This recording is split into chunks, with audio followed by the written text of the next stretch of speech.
need to take the time and get the full picture. Come on, turn the radio on. It's Saturday and I won't be long. Don't get me wrong, I love the ladies. I mean, they rev my engine, but they don't belong in the newsroom.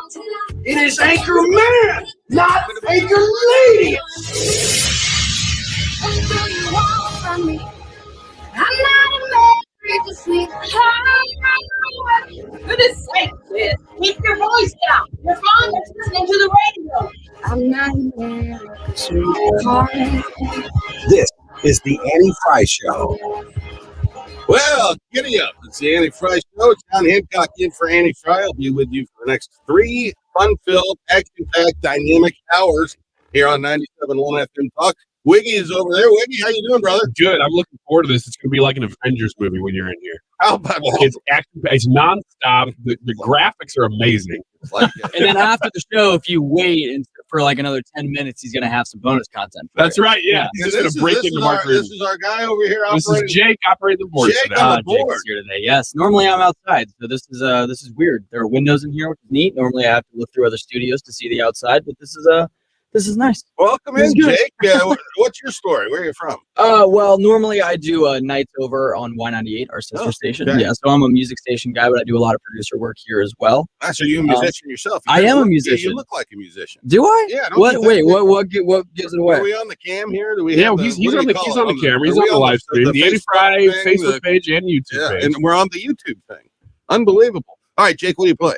I play a little bit of everything, but mostly just guitar and vocals is kind of where I lie. I do a lot of those solo acoustic performances, doing just acoustic covers at like bars and stuff like that. I do a lot of that at the Lake of the Ozarks and then some here in town as well. Yeah, I knew he was a musician. You can tell. You can just tell by looking at him there. Is it the hair, maybe? Yes. Yeah, the hair. It's the hair. And it's the graphic tee. What do you call that thing? A ponytail back there? I don't like to give it a name, but if I had to, I would say a poorly constructed man bun. I'm thinking about going with a ponytail myself. I think you could pull it off. Oh, I could totally. Once I eventually cut all this off, you can have it. Yeah. Oh, yeah. thanks. Yeah, they we'll can make do a wig that out of now. it. They can. What's the guy's name? Hans Wyman. He'll take somebody else's dead hair and put it on your head. It's amazing. That's really attractive when you put it that way. You could do that too.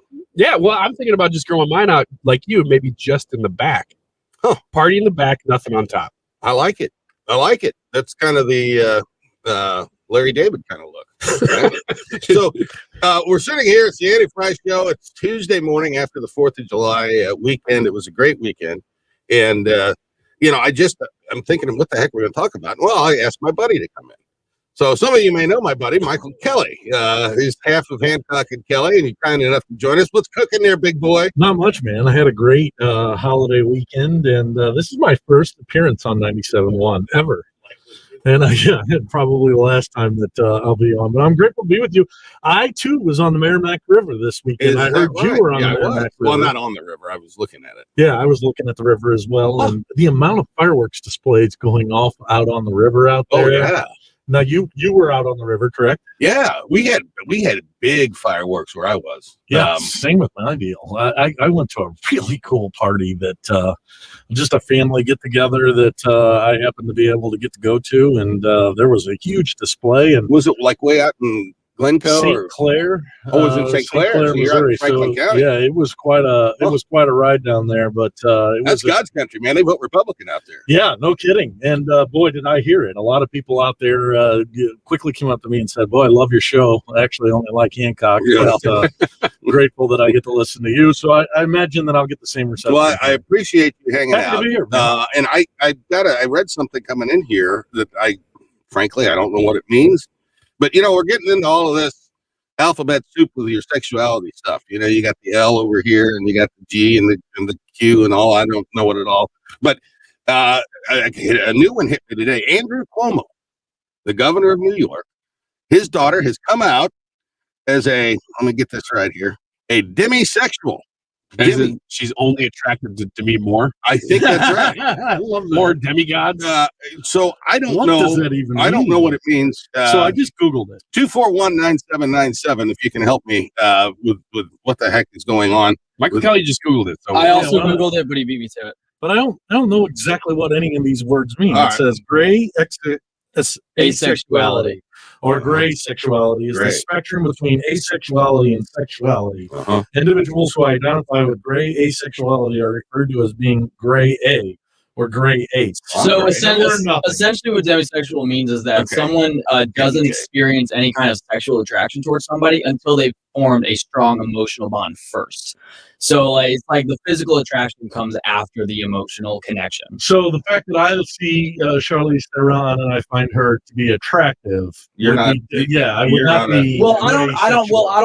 want to draw the line between finding someone attractive versus because it says sexual attraction. I don't know if there's any kind of like non-sexual. I don't know. Why I'm do not we sure. need to know this about somebody? Yeah, right. Yeah. Hey, I'm happy for her. Let me tell you for being able to speak out about it. But I mean, Let me tell you yeah. something. But it's not even controversial. Like, But- just saying you want to get to know somebody before you get to bed with them. Yeah, but Like- it's another. Well, I don't throw think into it's I don't think it's a matter of desire. The way that this is worded, it's you can't have any kind of sexual attraction until you have that kind of emotional bond. Again, why do we need to know that about the governor's daughter? Just not the governor of Missouri. I'm talking Not Andrew this Cuomo. governor. Yeah, you know, and it dawns on me. Do you know what they're doing right now in China, in the schools in China? They're teaching math and science, and in our schools, we're teaching about demisexuals. Oh, I don't think that's true. Huh? What class were you in where they taught you about demisexuality? None. I'm old, Exactly. buddy. I'm So telling you're you. just making that up that we're teaching that in the schools. Oh, I'm sure they're teaching it in the Well, schools. we're Well, they're teaching not sexuality for sure. Yeah. We should be teaching sexuality. I actually have taken the position on this show that I disagree with that entirely. I don't think that the school should be the place that people learn sexuality at all. I think it absolutely should be home. Yeah. Okay, Oh, yes, but hold on a agree. second. I had health class. I went to Catholic school my whole life. So we had health class where they taught us about sexuality, but I would not have understood what, an orgasm was and some of the stuff that you learned in health class. If it wasn't for health class, and you learned in a more learning-like environment, especially with young kids. I mean, you've got to learn some of that stuff. Well, how young are you talking about? Middle school, fifth, Like when sixth you start grade to hit on. puberty? That's Yeah. and you're talking about a different era too. When did you go through this? Like what was Long I time don't ago. know, Look at seventh grade. But I mean year wise.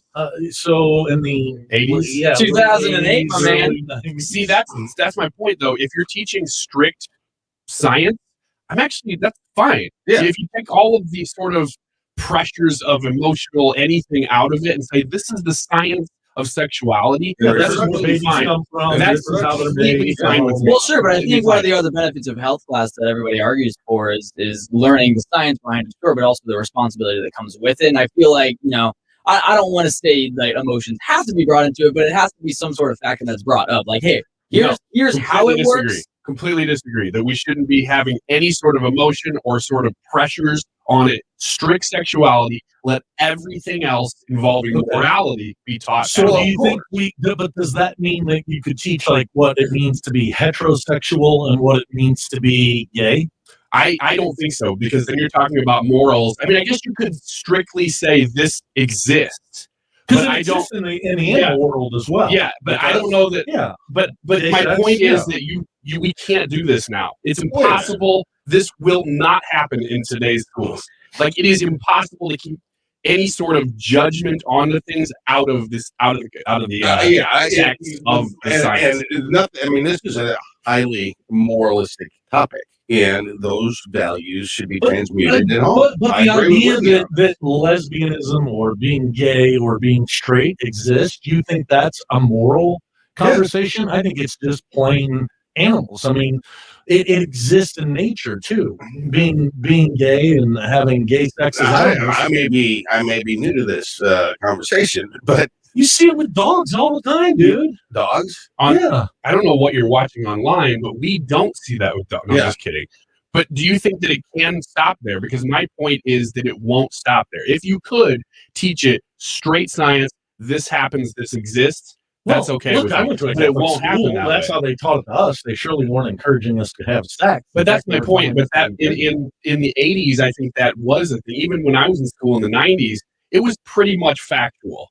But they got into some things like, even with the word condom, that it was like, okay, you're crossing into territory now that I don't, some people, like you said, Catholic, as far as I know, a lot of Catholics don't use it or use the rhythm method and things like Right. that, or used to. I don't know what Right. is common now, but you cross it. The minute you cross into anything outside of the science, you're getting into morality. And I just don't think that public schools are equipped to be teaching kids that right but now. I mean, look, I guess I'm reaching here, but so sexuality is one of those taboo topics, but it is something Apparently that not. we have to learn about. I mean, look, we're going to It's all have my to, you're fault. going to learn slavery and racism in school as well. And The there's rest gets history. different beliefs. Yeah. So, Right. I mean, it's history that some of us have always been gay. Well, I think one of our presidents was. But, you talk Ooh, about which president was gay? Buchanan. You talk about the rhythm. Really? I learned the rhythm method listening to David Sanborn. That's some really good stuff. Now the saxophone player, Yeah. I mean, you ever play David Sanborn stuff over there, Jake? I have not. It's good I stuff. have not. man. I should. Well, I played Great a flute rhythm. without a saxophone. I never learned how to play that. Well, it's good stuff. I always wanted to, though. That was one of the instruments I always wanted to learn how to play. That and the violin. I Well- wish I could be good at both of those, but at this point in my life, I feel like is it too late to learn? Yeah, It's never too late. Yeah, you can learn an instrument at any age. yeah, maybe. You're in your 20s; it's too late to learn. I would anything love new. Yeah, that's why I don't have time anymore. I'm working all this I time. would love to learn the piano so I could attract females. Okay, here's the thing about piano. You only need to know where to put 3 fingers to make a chord, and you just put those 3 fingers on 3 different buttons, and it looks like you know how to play. Hey now. But only Are you in front of doing people lessons? that don't play piano. So like I am. like a John Hancock. I could impress you guys, Yeah. but no one else if Yeah. they knew how. Well, John is a piano player. Oh, are you really? Yeah. Oh, well, I'm see, really good well, see- piano player. Well, now I never want to play piano in front of you. Is it true, John? Do you think you could teach me a chord? Oh, I or two? could, could actually, my son. So, when the kids were little, we got a piano teacher, Mr. Finger, was his piano. He was actually the third of 5 children. But that's another story. But they didn't stick with it. One of my kids. So, and we didn't force them to. But my son, who's now 27, he's really starting to learn and play, and so I'm kind of teaching him now. And what's his motivation? Well, I think it's probably Yeah, good for him. Yeah. I don't think there's anything more romantic than a man that can play an instrument for a woman. Right?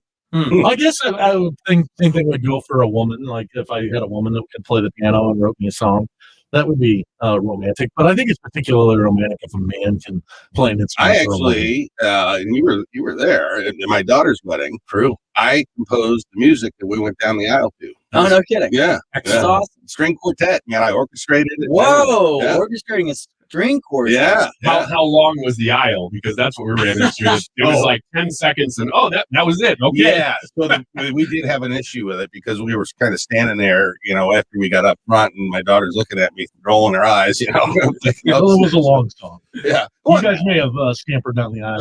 it was a minute, maybe a minute long, but yeah. Yeah. So the overall piece is much longer, but I only had this minute. For So the I learned a new word today coming into 97.1, So did I. demisexual. We've I all might learned bust that out on somebody. Yeah, I'm a demisexual. If See we're what they getting say. into like what makes you attracted to people, regardless of sort of gender, like we're getting beyond even the normal of the letters that are in LGBTQ and then the 15. They got a bunch of new ones out there. Like if we're adding so many shades of gray, as you were talking about, that you could just do whatever you want and come up with a new name for it now, right? My other problem is with, the fact that they keep adding letters is they keep changing the flag too. Like the flag used to be just the rainbow flag, but now it's got like this V thing with other colors on. It's like, can't we just pick a couple colors and settle on it? Okay, so while we're on the topic, this confuses me. Maybe somebody can explain this. If you are demis, I guess is a different word now, but if you are like sort of pansexual, What's that mean? That means you like the utensils in the, yeah. No, it means you don't like the utensils. Oh. You exclude the utensils. You like the only pan. for the cookware. Yeah, right. But if you're sort of like, I will do anything, doesn't that mean that there is no bi? Because that's saying that there are 2 genders. But then if you're saying I will copulate with any one of the multiple genders, don't those 2 things cancel themselves out? Well, I think those people are just selfish. Can't you leave something for the rest of us? Like, look, I made a commitment. I'm on the team girl. And if I was on team guy, I'd be on the team guy. But if you're on team both, you're just selfish. I hear Like, you. can't you leave something for the rest of us? I hear you, and it's funny, but it's also like these are real issues that people are having. Like, how many genders there are. Well, how can you be bi if there are more than 2 genders? You know, like these are the real discussions that are happening in that universe. Well, it's ridiculous, all of it. Speaking of bi, I don't know if you went out and bought anything over the weekend, but there's inflation going on out there. And Kelly, your president that you helped get elected, I got some feelings on that. I've got some strong thoughts on inflation. We'll talk it through. I don't think this is just a last 6 months problem. Well, that's a Michael Kelly problem, and we've all suffered with that over the years. We got Wiggy over here. Jake from State Farm is with us as well, and we'll be back. We're going to talk a little inflation on the Annie Frey Show, 97.1 FM Talk.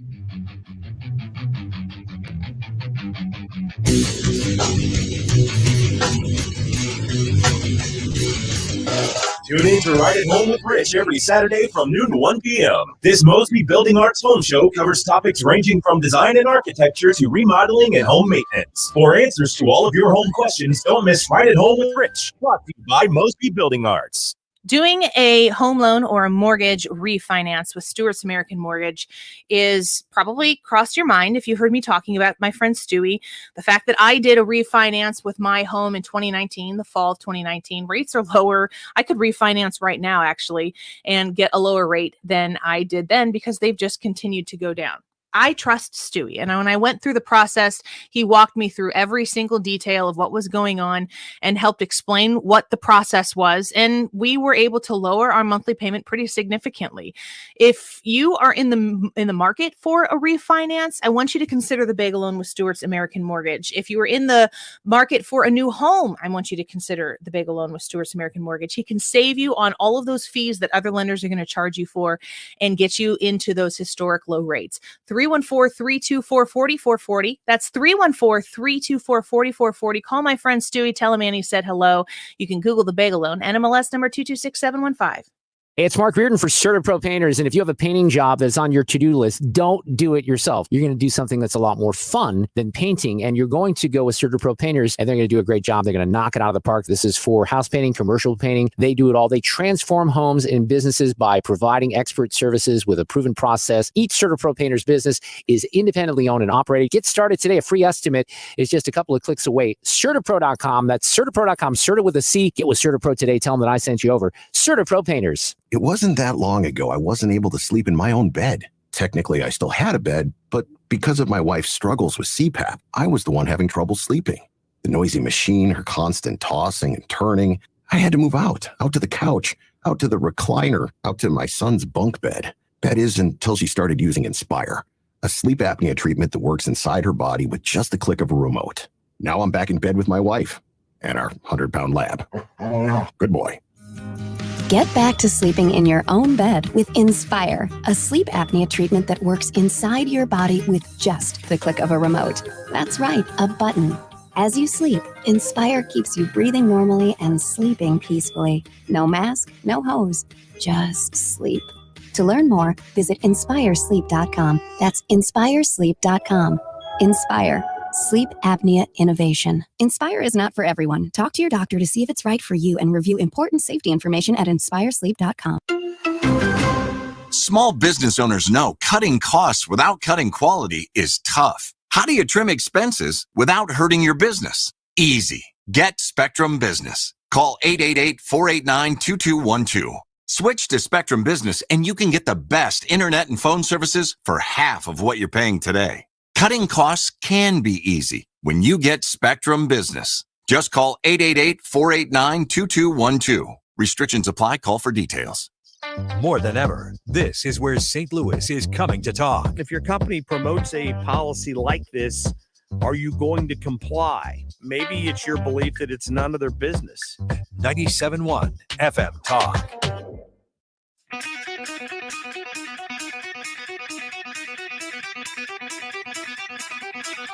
This is the Annie Frey Show.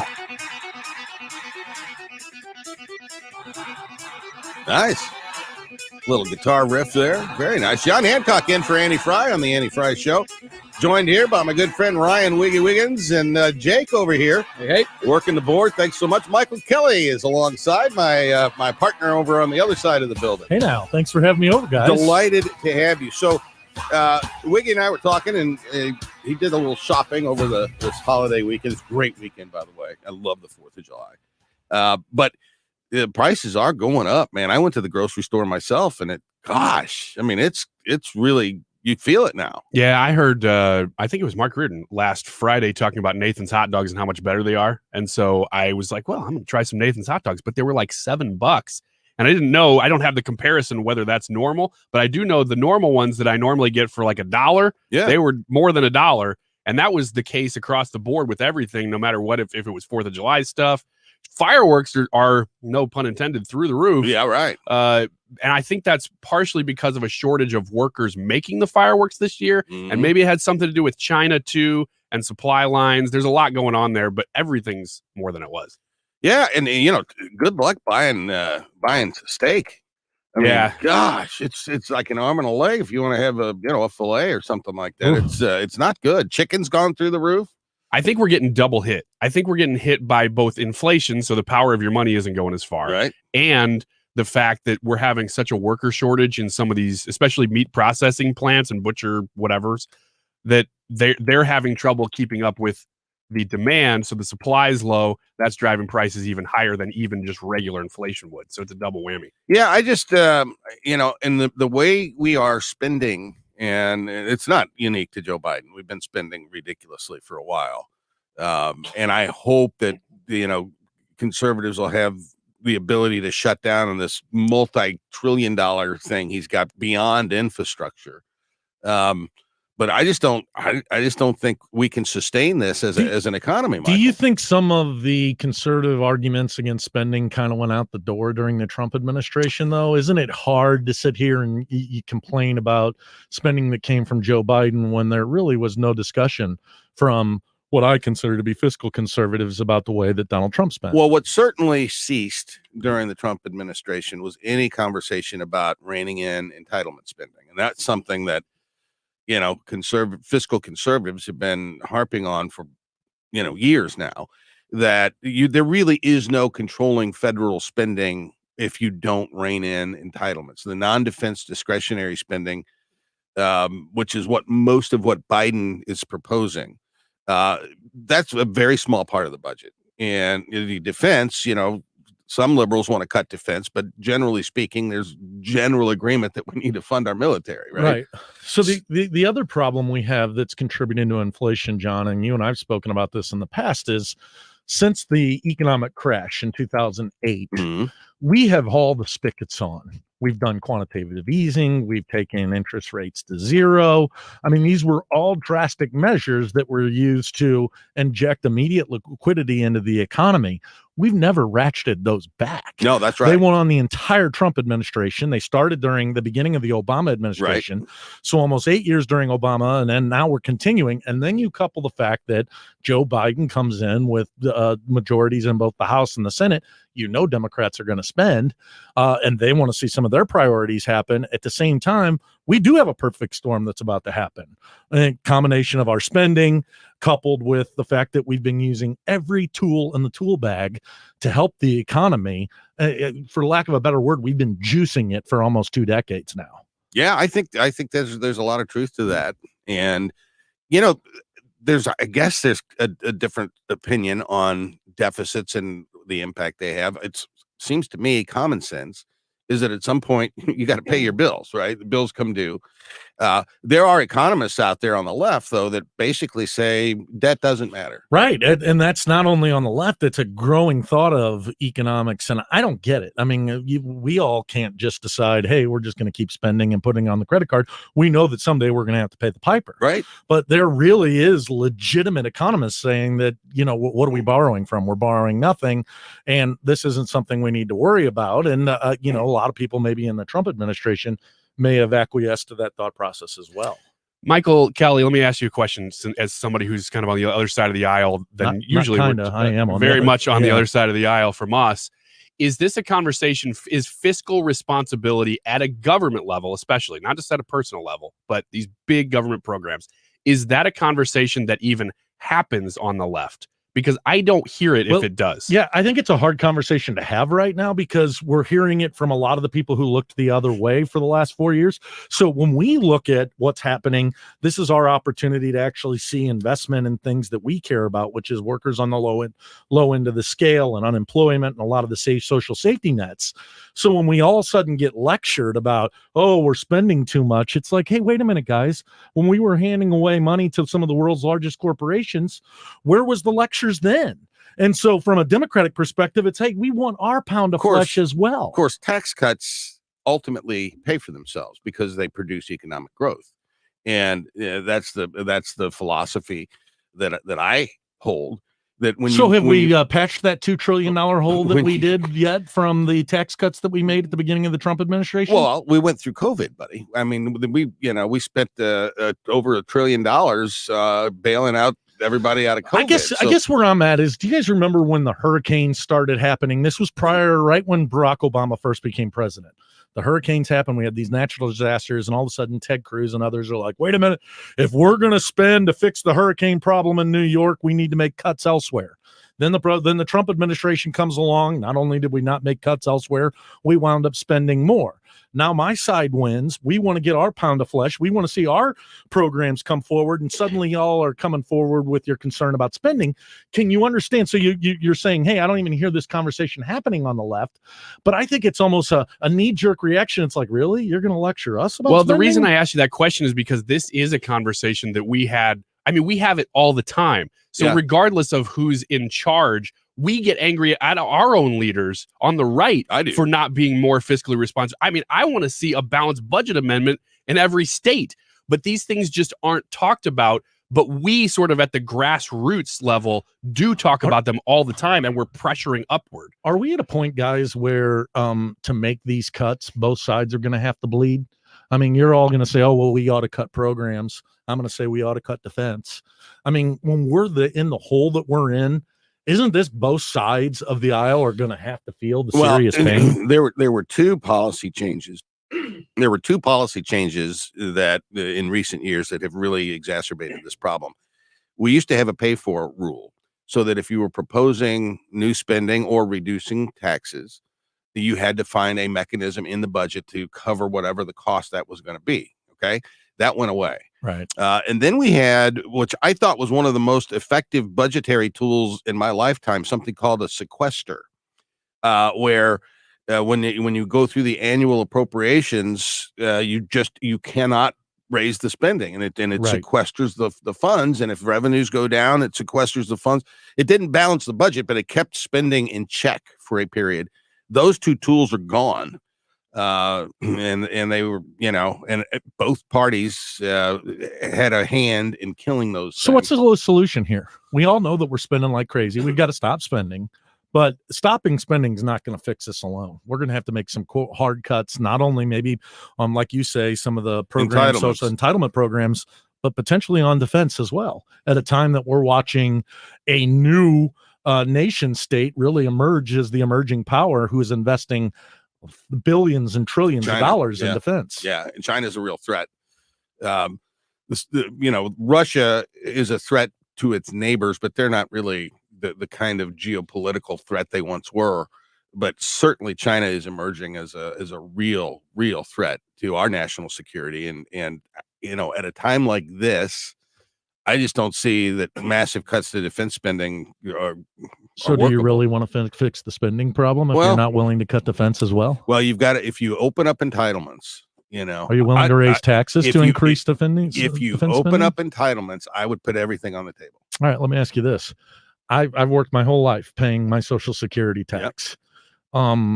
And am I not entitled to that? I mean, that's ultimately what's going to happen is folks our age are the ones who would be suffering the consequences, not to mention what's coming behind us as it relates to millennials, and the reforms that I've heard discussed on Social Security, because right now, people that are retiring right now are getting a multiple amount more than they put in, even if you factor in if they would have invested the money themselves or blah, blah, blah. Raising the retirement age is one reform. giving people options on how they receive their Social Security, whether they want to take it as a lump sum or almost like winning the lottery, right? So there are ways to what about the concept? System. What about the concept of, if you, I don't know what the exact number is, so I'm going to make it up, but you pay on your first $150,000. So Elon Musk is paying on his first $150,000. John Hancock's paying on his first $150,000. Yeah. Shouldn't he just continue to pay more? Sure, that's been a reform that has been proposed in the past, that you don't have a cap on when you stop paying Social Security. I'm for that. Are you? Yeah, I don't know that we would feel it. I don't think most Americans would feel it. You'd feel it. Yeah. Yeah. And I know the kind of money you make. But don't you want your Social Security? Don't you feel like you're entitled to it? You've paid your whole life into it. I have. But what happens if we make these cuts and suddenly it's not there for you when we means test? Well, it is an entitlement. So by definition, it has to be there. But can you, and Social, you got Medicaid and Medicare also are entitlement programs, very expensive. And, those two things are driving most of the budget short. In fact, we don't produce enough revenue. If you take the servicing the debt, which is like a third of the budget now, servicing the debt in those three entitlement programs, you've spent every nickel that comes in the government in a fiscal year. Everything else is deficit. Right. That's where we are. I hear you guys having this conversation, and I think it's the right one to be having, because most of the time what I hear is conservatives saying we need to cut spending and liberals saying, no, we need to raise taxes. But you guys are both talking about cutting spending. I think that's a step in the right direction. Look, we're going to have to cut spending and raise taxes. And it's going to have to be, everybody's program is going to have to get hurt here if you really want to make a dent in this problem. If you believe in the economic policy of you can't spend more than you take in, you're going to have to take in more revenue and spend less, which means everybody's going to have to feel it. No, I hear you, but it's one of those sort of age-old arguments that as a conservative, I'm saying, look, we're taking way too much money from people and businesses as it is. So how do we fix it without doing that? But we're in such a hole. You're right. We're in such a hole that how do you even do that? I'm willing as a conservative absolutely to talk about defense spending. The problem is anytime a conservative talks about cutting defense spending, people yell, well, you're not supporting our military. No, that's not the case at all. Absolutely still supporting the military, but there is an entire military industrial complex that just makes gobs and gobs of money off of the taxpayers' back that I'm absolutely willing to look at that. Yeah, I think you've got to have, if you're serious about it, you put everything on the table. The last time the budget was balanced was done in the 1990s, and you had a Democrat in the White House, and Republicans, for the first time in a generation, had a majority in Congress. And that actually worked. Bill Clinton was the president. John Kasich was the budget chairman in the House at the time. And they they sat down, they compromised, they raised some taxes, they cut some spending, and they balanced the budget. And it stayed that way for a while until 9/11. Do you see any common sense thinkers on either side of the aisle that could actually come together these days and come up with some type of compromise like that? We can't even compromise on, what day of the week it is. Here's the problem you get is that the people who get on the talk shows, the elected officials they are the polar opposites. Mm-hmm. You rarely see some of the more thoughtful members, and there are thoughtful people in both parties. So, thoughtful doesn't get headlines and attention. Right. Exactly. But they do exist. I'm thinking about a senator like John Thune from South Dakota, a very reasonable guy. And I think Joe Manchin is a guy that is pretty reasonable. Now he's gotten popular because he controls the Senate now almost single-handedly. But they do exist in the Congress, but you just don't see much of them, and they certainly don't get a great deal of attention. Yeah, it's almost going to take some type of epic summit. I think back to when I was a kid, Reagan and the Speaker of the House, Tip O'Neill, sat and brokered a compromise, and pain was felt by everybody. But they decided they were going to jump off that cliff together. And I don't know that Joe Biden or Mitch McConnell have too many people in their own party who would jump off a cliff with them right now. Yeah, it's going to be really interesting. People forget Ronald Reagan actually raised taxes 3 times over the course of his presidency. He cut them twice, but he raised taxes 3 different times, and because he was concerned about the budget deficit back then. Back then, it was you know, what 300 was not very big. Here's a hypothetical. I don't know what your times are for commercials here, but could a Tip O'Neill or a Ronald Reagan be the face of their party in 2021? Huh. Well, that's an interesting thing, but we do need to step aside. It's the Annie Frey Show. John Hancock, Wiggy Jake, and Michael Kelly will be back after this on 97.1. You're listening to The Annie Frey Show. The Annie Frey Show is streaming online. Watch us live on YouTube and subscribe. You're listening to the Annie Frey Show live from the Air Comfort Service Heating and Cooling Studio. In addition to heating and cooling, Air Comfort Service also offers indoor air quality, water heater, and AeroSeal duct seal services. Get in your comfort zone with aircomfortservice.com. Is your home, business, or church looking tired, chalky, or in need of curb appeal? Go Rhino. Tired of painting year after year? Go Rhino. Our unique 3M ceramic technology is perfect for brick, stucco, aluminum, steel, color lock masonite, and more. It's backed by our 25-year transferable warranty to not chip, crack, or peel. Great if you're staying, and even better if you're selling. Our ceramic coating allows you to maintain all of your architectural features. The decision to do vinyl will leave your home looking like a plastic moldy box. With Rhino Shield, in 15 years, your home will still have that, wow, it looks like you just got it painted. We've done large condo complexes, parking garages, pole barns, and commercial strip malls. We coat sloped and flat roofs to extend their lives too. Evaluations are free. 877-25-RHINO or 877-25rhino.com. See what we did there? Genius. Tell them, ladies. Don't paint, don't vinyl, go Rhino Shield. Never paint your house again. Rhino Shield. Planning to chill out this summer? Ameren Missouri is offering up to $900 back when you purchase a qualifying HVAC system. So keep the heat where it belongs, on the grill. Find terms at participating contractors at AmerenMissouriSavings.com/HVAC. Have you been putting off life insurance for a while?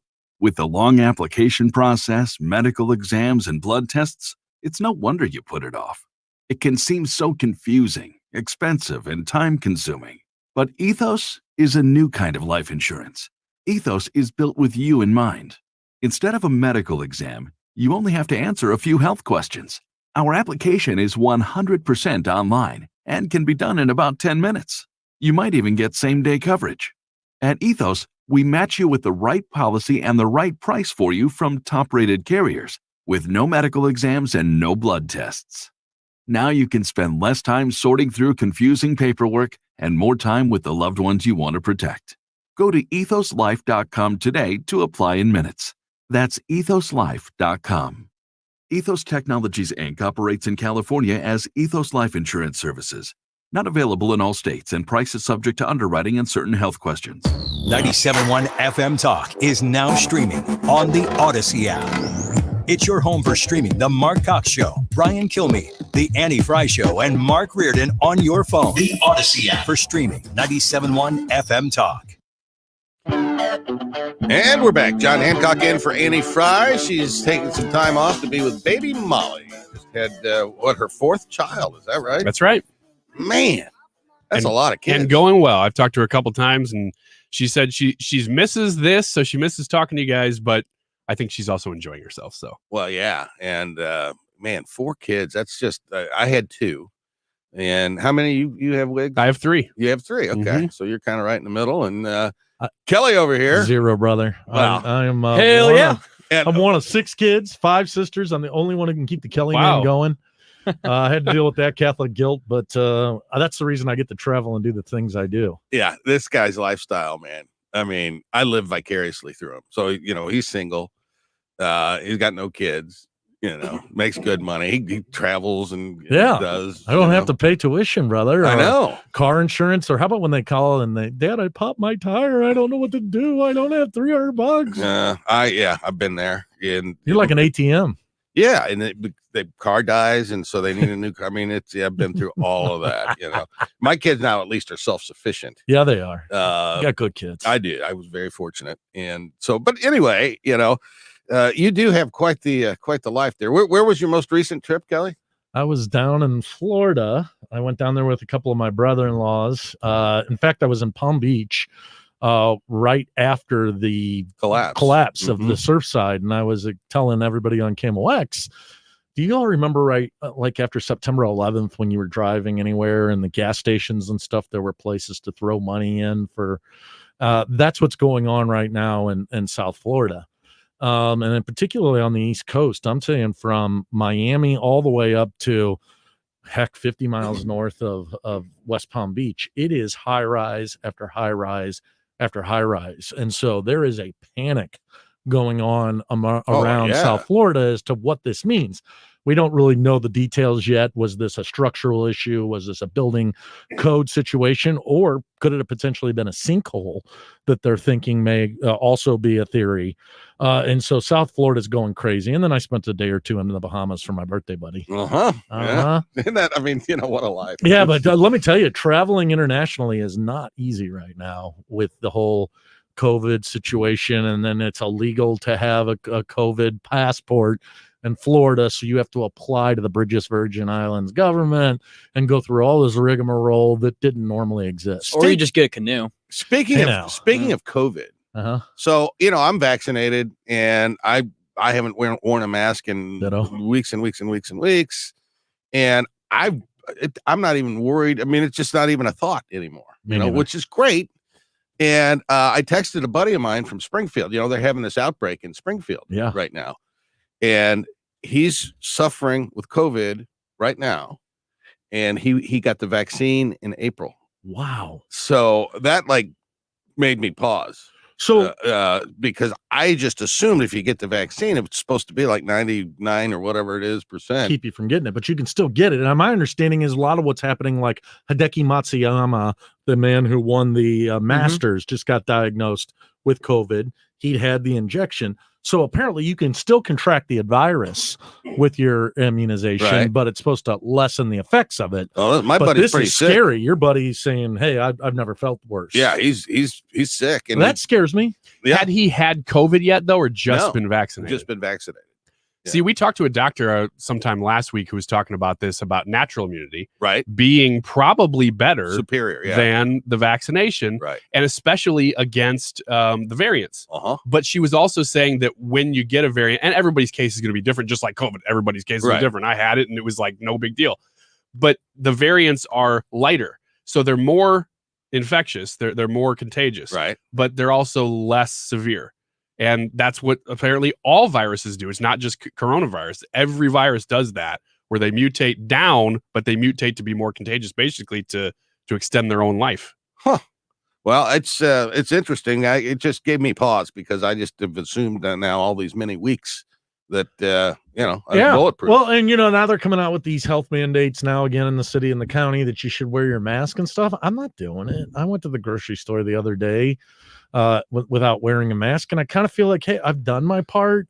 And I've been very strong all along that I was going to wear masks and I was going to socially distance. This isn't that big of a deal. It's not a partisan thing for me, but now I'm to the point where, look, if you've chosen not to do it for whatever reason, maybe you're dealing with some underlying health conditions, or maybe you bought into a conspiracy theory, that's on you.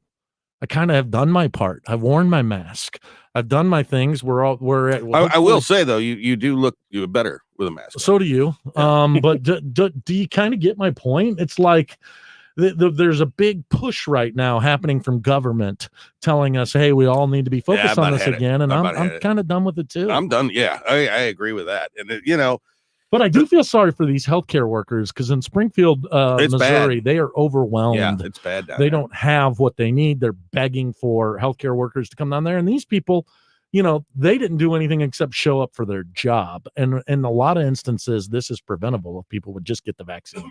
Yeah, I think that's right. But I look, so when we shut the economy down last year, and I get it was a case of first impression. We'd never really dealt, or been 100 years since we dealt with anything quite like this. And so we took those draconian steps at first. And then I think it got to a point where, okay, it was a little bit too much government. And now, forget about it. Sam Page, I'm not putting my mask back on when I go to Schnucks. It's just and there's still restrictions at some of the restaurants, although I don't have to wear a mask. They still got plexiglass up, and they don't have the tables as close as they used to be. I mean, if you're immunized and you're a business owner and you've made it clear that, hey, I want people who are going to be healthy and people who understand that, why should I be restricted anymore? Boy, I'm starting to sound like y'all. Hey, welcome to 97.1. It's Thank just you. on this issue. I don't think this problem would be as bad as it is had the former president not made mask wearing and made the virus such a big deal. But that's water under the bridge. He was successful in pushing forward Operation Warp Speed, and he deserves credit for that. But I think he really deserves a lot of the blame for what we're living through today and people who are really fighting, putting a vaccine in them for silly reasons. Well, you deserve credit for giving him credit, because that's maybe the first time I've heard anybody left. Well, it's his administration. You get the credit when it goes good. You get the blame when it goes bad. Well, I mean, we watch CNN all day in here, and I don't think I've ever seen or heard them give him credit for that vaccine at all. Well, he did. It happened under his administration. I mean, he gets credit for the fact that we lost several million jobs as a result of the pandemic. Okay, so can we agree that we too quickly enacted restrictions nationwide instead of focusing on the pockets? No, I don't agree Why? on that. I totally No, agree look, with this happened throughout the world, guys. I mean, this is still happening throughout the world. It's spreading like wildfire in some of the third world countries, and they're still trying to deal with it in Europe. I don't think the initial restrictions were wrong, and I think the president and Dr. Fauci were right in what they did. I think the president deserves a lot of credit for pushing what happened with the Operation Warp Speed, but at the same time, he helped perpetuate this narrative of masking and how silly it was. And I think we are dealing with stuff that wouldn't have been as hard had we not had that. Look, if you want to blame Donald Trump for people not I'm giving wearing him credit masks, for the vaccine. I understand. Yeah. I heard every word you All said.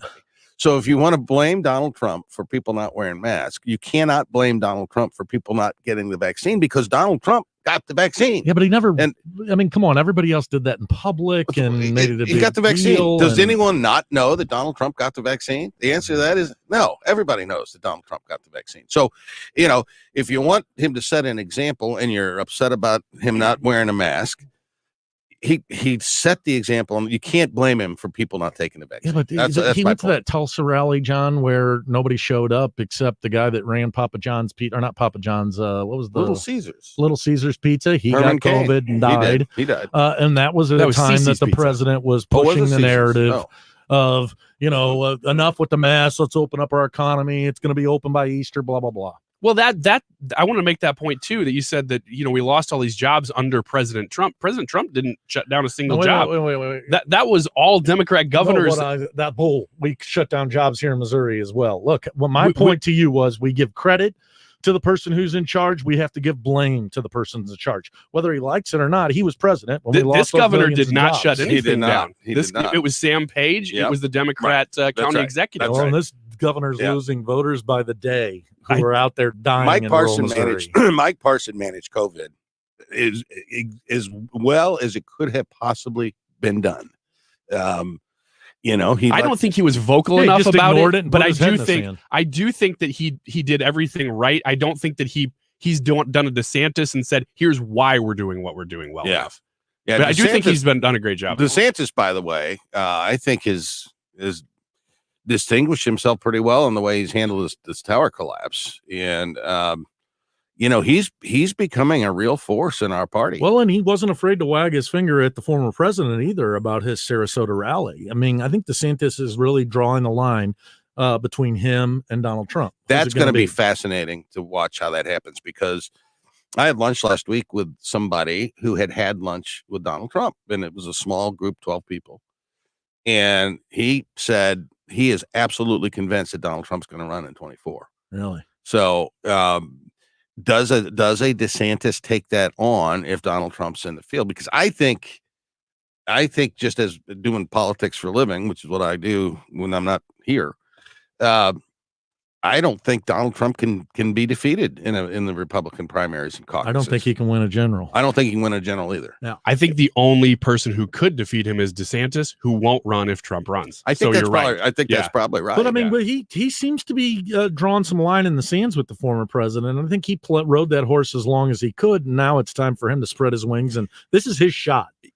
I kind of agree with you, except that I think that that's just this thing. I don't think that that's going to continue. Like, now we're seeing a parting of ways between these two. I think just this this issue of don't do a rally right now. Trump saying, well, we're going to do a rally anyway. Okay, that's it. I think Wouldn't that's it be a blip on the interesting? radar. It would be fascinating, I think, if a person like a Ron DeSantis, who is very popular with the grassroots everywhere, and if he would decide that he was going to go all in and run against Donald Trump, and you get into a political campaign, it's all about drawing contrast. I mean, you win because you draw contrast with your opponent, and it would be fascinating for me to watch a Ron DeSantis versus a Donald Trump square off in a series of primaries and caucuses across the country.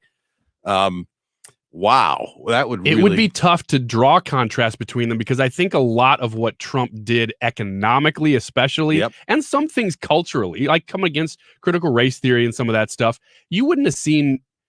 I don't think you would have seen DeSantis come out as hard against some of these things and other Republican governors if you didn't have Donald Trump kind of trailblazing on these things and saying, this is what your voters want. You have to do these things. Yeah, I mean, you're going to have to contrast it in this particular case. It's going to have to be a contrast of style, and choice of rhetoric and electability, which is an issue.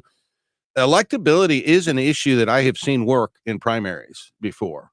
And we're going to get a real good taste of that in Missouri next year in the Senate race, because if you ask me who wins that primary right now, it's going to be Eric Greitens, who I think is all but unelectable, in a general. And if the Democrats don't put forth a, Nimrod, I mean, if they, have a credible candidate, I'm thinking like a Jay Nixon. Well, I mean, I think if a Jay Nixon runs against an Eric Greitens, you're in deep trouble. But I'm with you. I think Eric Greitens, I hear it. I was out on the river.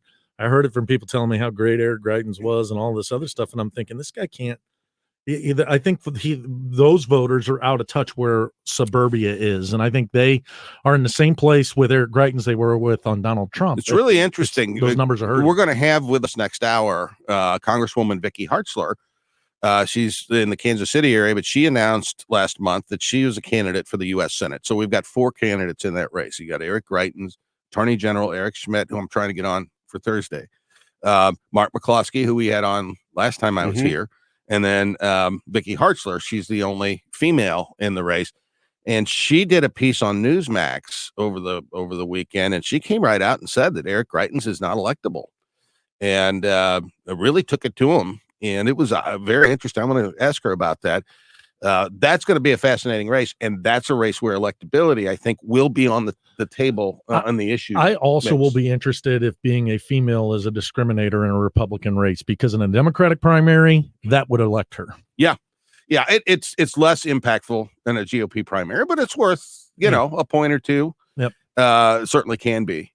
Well, with candidates that are that similar, I think it is. I don't think if she was the most conservative, she'd be winning. I don't think her gender would inhibit her from winning that primary. Oh no, it wouldn't inhibit her. I think if as the only female, though, I do think you get a little bump. Yeah, I think you do get a little bump, and you get a Democratic big bump. primary. It would be a big bump. Over with. Well, that's 1 hour down. I want to thank my buddy Michael Good to Kelly see you for guys. Thanks for joining having us. Wiki is here. Jake, when we come back next hour, Mark Cox will be with us, and Vicky Hartzler. Also, I'm going to ask you all about pillows.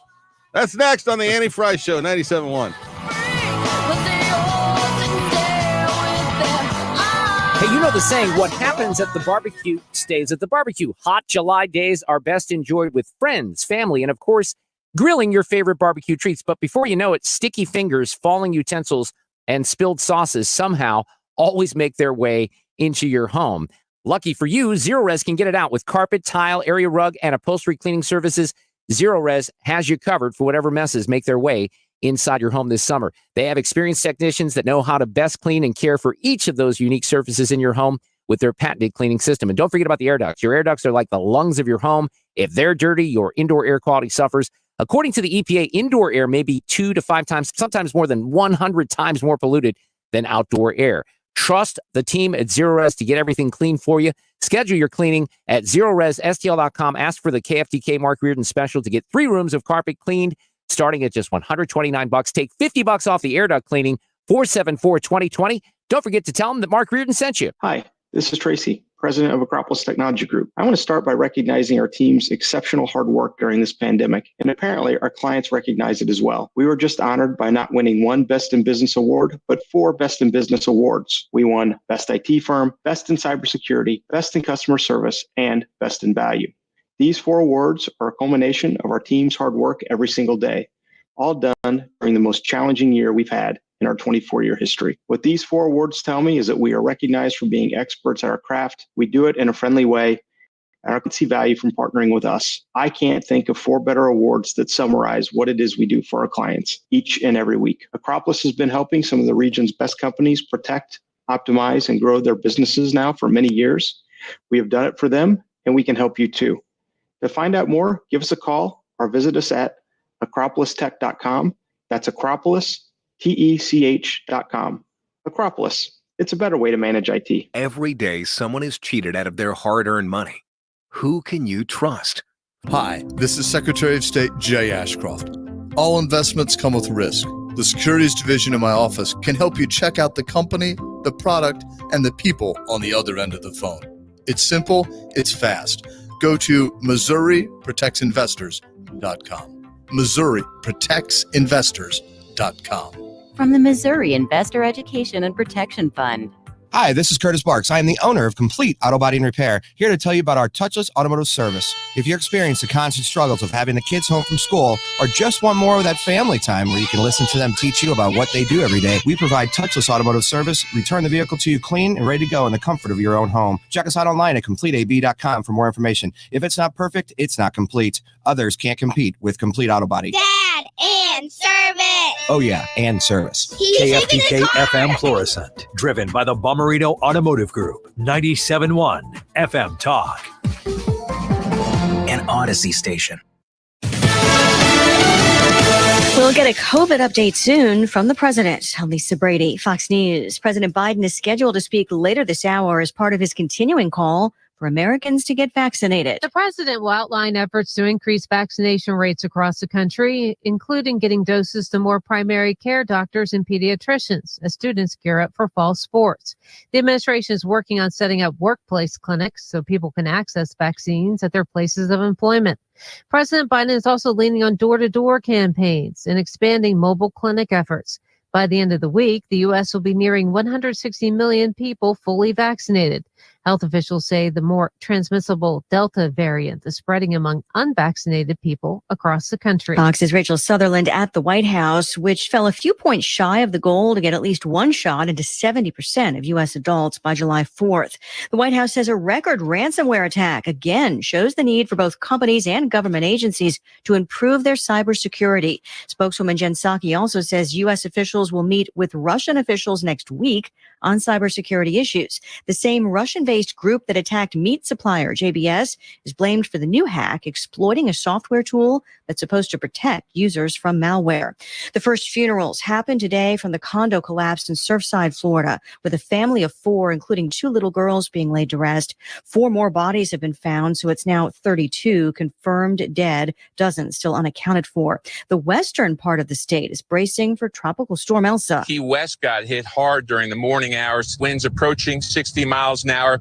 Heavy rain as well in the Tampa area. That storm is heading this way. Could really threaten the entire western coast of Florida. It strengthened into hurricane force winds. Fox's Steve Harrigan in Clearwater. A hurricane watch now includes Tampa Bay. America is listening to Fox News.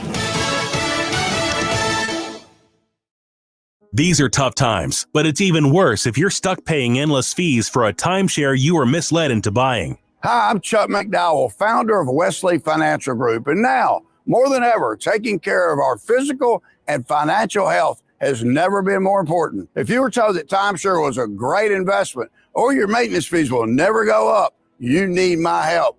In 2020, a lot of things have changed. One thing hasn't: our commitment to helping good folks just like you cancel your timeshare permanently. We've helped over 13,000 families completely eliminate their timeshare debt, saving them an average of $65,000 in lifetime timeshare payments. So call my office today. I guarantee if we take you as a client, we'll cancel your timeshare or you'll pay nothing. Call Wesley Financial Group now for your free information kit. 800-940-3322. 800-940-3322. 800-940-3322. Air Comfort Service Heating and Cooling weather with Chief Meteorologist Dave Murray. Still plenty of sunshine across the area this afternoon, but the humidity is back and temperatures are up a little bit. 94 today. Tonight, clear skies. Dropping out of the 90s into the upper 80s this evening. 72 for the low. Wednesday, partly sunny, kind of hot and humid. 92 on Wednesday. This is 97.1 FM Talk. Chief Meteorologist Dave Murray. Home warranty. I know, right? Buying coverage for appliances, your heater and AC, etc. from a company that hopes you never ever have a claim or call. Let me introduce you to a real home warranty company, the kind that actually wants to help you. Upkeep Home Warranty and Maintenance. Upkeep visit your home 4 times a year to maintain your appliances and equipment. You will never get a lack of maintenance denial because Upkeep does the maintenance. Also nice, Upkeep assigns you one point person to help you. You won't be passed around like an office hot potato, and you won't get subcontractors. Upkeep does all their work, so there's no blame game. Just experts helping you. Visit upkeepstl.com today and type in 97.1 for $100 off. Don't be denied. Instead, be relieved. Upkeep Home Warranty and Maintenance. 636-387-7331. Keep up your home with Upkeep. Keep up your home with Upkeep. Keep up your home with Upkeep, and you'll have a happy home.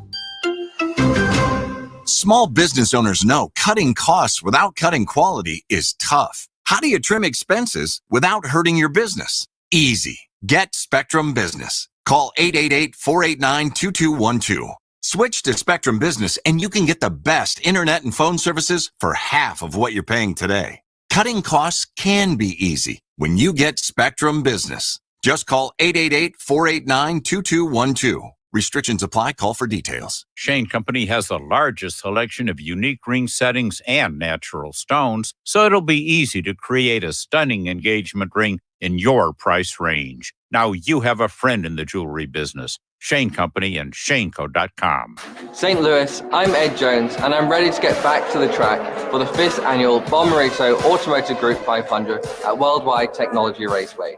All the cars and stars of IndyCar will be here to battle it out at 200 miles per hour. That's August 20th and 21st when NTT IndyCar returns to St. Louis. The Bommarito Automotive Group 500, details and exclusive ticket offers at bommarito.com, and I'll see you at the track. Radio.com is now Odyssey. Download the Odyssey app to listen to 97.1 FM Talk and find content that moves you. The Odyssey app for 97.1 FM Talk on the go. The Annie Frey Show is sponsored by Forensic IT, the tech experts that find the root cause of your technical problems. ForensicIT.com. That is exactly what I needed to hear. Thank God someone here knows what you're talking about. That's us. That's right. Gotta love this American ride. Right, you need to take the time and get the full picture. Come on, turn the radio on. It's Saturday and I won't be long. Don't get me wrong, I love the ladies. I mean, they rev my engine, but they don't belong in the newsroom. It is Anchor Man, not Anchor Lady. What do you want from me? I'm not America's sweetheart. Goodness sake, kid. Keep your voice down. Your father's listening to the radio. I'm not America's sweetheart. This is the Annie Frey Show. Indeed it is, the Annie Frey Show. John Hancock is sitting in for Annie Frey. It's an honor to be here and occupy this seat today. I'll be back on Thursday of this week. Annie, of course, as you know, is out tending to baby Molly, and we are just pleased as we can be to be joined by the host of the great Mark Cox Show, heard here every morning on 97.1 FM Talk. Mark, how are you, brother? I'm doing great, John. Good to hear your voice again. Well, it's good to hear you too. Let's see. Where do we want to start here? I'm sure you had a thought or two on Cori Bush's 4th of July message. Boy, was that embarrassing. Mr. Kelly, he's not on board with that stuff, is he? I mean, I heard Michael Kelly on there with you earlier. I have to wonder because I've only heard silence on the part of Missouri Democrats to some of the poison that Cori Bush spews out of her mouth. Where's Claire McCaskill on this? Yeah. Why aren't some of these moderate Missouri Democrats condemning her vitriol when we hear these tweets where she claims America is only for white people and effectively, suggests that slavery is still in effect? I've got it right here. Let me read this. Please. When they say that the 4th of July is about American freedom, remember this. The freedom they are referring to is for white people. The land is stolen land, and black people still are not free. That was her 4th of July message. Unbelievable. The hard thing about it to swallow is that the 4th of July didn't signify freedom. It signified struggle. The 4th of July is when we declared our independence. It took a long time and a lot of blood for us to win our struggle. And nobody ever said it was a perfect idea, but it's the best idea we've seen yet in this world. And America has improved on its stance every year that it's been in existence. I fail to understand how someone who clearly has succeeded by becoming a United States congressman, and not a lot of people bear that title, and making nearly $200,000 a year, can claim that she's somehow oppressed. It is remarkable. And, the thing about America is that the whole goal of America from day one, according to our Constitution, was to create a more perfect union, to improve and get better. We didn't go into this thinking that we were perfect or had it right, or that perfection was even attainable. And one of the things, Mark, that I think separates the progressive left from conservatism is that the progressive left at its heart believes they can create some kind of utopian socialist world, right? And conservatives understand that man is basically fallen, imperfect. Our institutions are imperfect, and we make the best out of it that we can. I think that's one of the fundamental differences. John Hancock, well said. And the other problem there is that people, in my opinion, in the Democratic Party, they don't see the difference within their own ranks, because the people who are running the Biden White House right now are exactly the people you just described. This is not the moderate Joe Biden that America thought they were voting for, the ones that voted for him during the election. The moderate Democrats, I mean, I grew up in a household, my grandfather, my father, when he married my mother, was a dyed-in-the-wool Democrat. Yeah. The party left him, as he would say. My parents as well. The party left him. And for a lot of moderate Democrats in America, if they're honest, this party is leaving them, because this utopia that they're looking for, this isn't a European socialist democracy model that the radicals in the White House right now want. The people that are leading the Civil Rights Division at the Department of Justice, the people who have been appointed to lead the ATF, these Biden appointees are the radicals within their own movement. And I hope that moderate Democrats wake up and realize what's happening to this country. I'm afraid that they don't. Mark Cox from the Mark Cox Morning Show, here every day, 5 to 9 on 97.1. So let me ask you about Joe Biden a little bit, since we're on the subject. As he was being inaugurated, people were talking about, well, how long is he going to last? How long before Kamala takes over?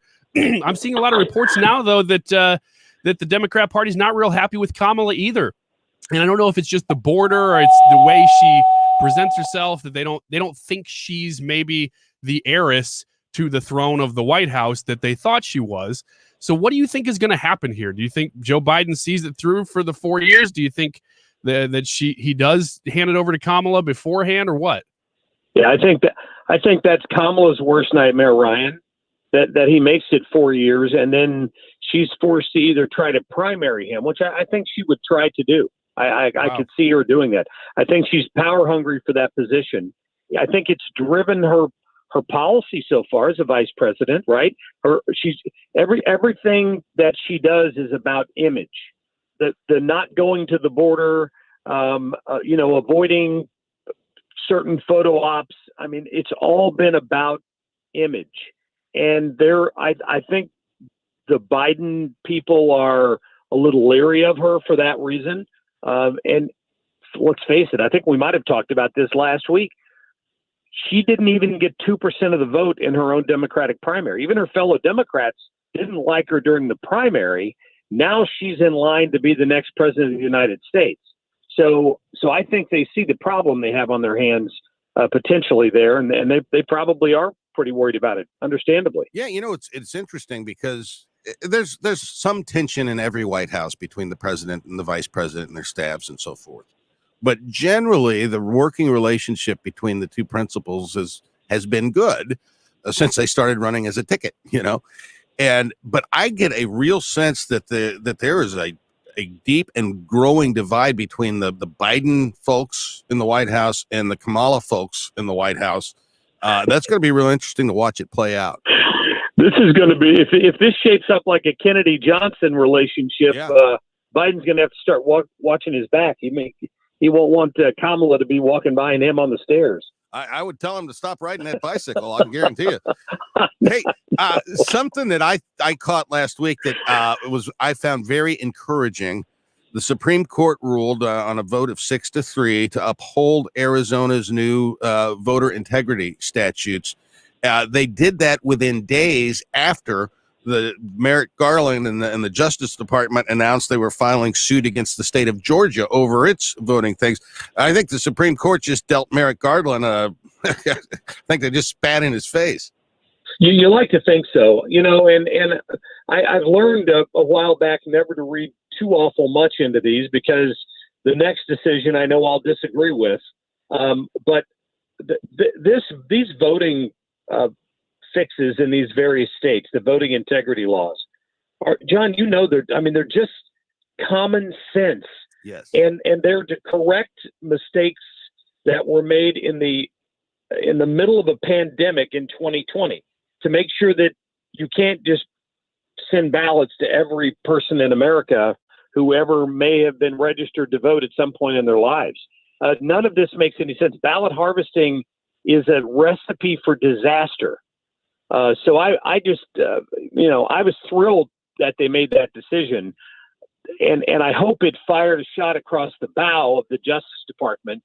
And maybe it gives some of these other state legislators that haven't acted yet the courage to move forward with some voter integrity reform, because we need to get this in place before the next election, or a lot of people are not going to have confidence in the vote. Mark, I don't know if you saw over the weekend, but Democrat Congressman Jim Clyburn from South Carolina came out and said that, well, I've always been for voter ID. I'm actually for it now. And he's on the record very recently saying the exact opposite of that. But that has been the story of it to me the last week or so. There are big time policies that Democrats are very openly for, defunding the police, for instance, that now all of a sudden they're saying, no, that was actually Republicans the whole time they were saying that. What was another one? Crime in general, I think in Chicago with Lori Lightfoot. I mean, it's incredible that they must be losing badly in their internal polling on these things. They see the polling. They knew what happened the last time. And it's the progressives like Cory Bush and Alexandria Ocasio-Cortez who are in denial about that. So I'm not surprised to see Clyburn and some of these others flip-flopping on that. And, the sad thing about it, Ryan, is we see it all the time. The internal memory bank of the American voter has a short circuit in it somewhere. We see it nationally. We see it locally. How in the world did most local school boards get voted back into office after the way they handled the pandemic? But they did. We're on the radio talking, interviewing parents who are livid over how their children have been treated, over what, lack of education they got during the pandemic, over the lockdown and them not being able to go to school. And those same school boards got voted right back into office. So the Democrats know the truth that the American public have a very short-term memory, and they may only remember the last thing he said. Yeah, all of this debate about access to voting and blah, blah, blah. The United States, people don't show up to vote. I mean, No. It's very rare that you have an election that's got overwhelming turnout, and overwhelming turnout is, 70, 75% of registered voters. So a quarter of the people don't participate. And, you know, we have ways to access the ballot. A state like Missouri, our laws are essentially the same as what Georgia just enacted, and they've been that way for decades. And the system works, and we've not seen widespread fraud in the state of Missouri. And the Democrats are creating an issue here, I think, to rev up their base, but it's an issue that really is not even a problem. Polls show, for however much faith you put in them, that most of that, like 60 or 70% of Americans believe there should be voter ID. And the Democratic talking point is that is voter suppression, that you have to show an ID to prove who you are. I think you're absolutely right on that, John. I don't think they win that argument at all, particularly when you look at the fact that almost every European country requires an ID to go in and vote. Yeah, I guess it's airplane suppression then that we have to have an ID. Now we've got to have the official super duper, go prove to the nth degree that you're actually an American when you go get a real driver's license now, somehow that's okay, right? Yeah, that is very true. If you don't mind, I was listening to the end of your last hour there with Michael, and you were talking about the Senate race. And the fact that, Eric Greitens has a certain percentage base in Missouri. And I heard Michael Kelly say that he felt that these same people that were out of touch, that were Trump supporters. I couldn't disagree with him more. Yeah. I think that there is an anti-establishment vote. Yes. That Donald Trump has opened the eyes of a lot of Republicans. Now, you're more of a political analyst than I am, having worked with a lot of campaigns. I'm a capital E establishment. Yeah. Well, yeah. Well. So you tell me if you think this is true or not. I think what Donald Trump did, whether you like the man or not, remove Donald Trump's tweeting and personality from the equation. He's opened the eyes to a lot of people that the establishment is both Republican and Democrat, and a lot of the people in Washington that you've been voting for are part of the problem. You're 100% Eric Greitens preaches that same message, and his supporters realize that, and they're not out of touch suburbanites or urbanites who don't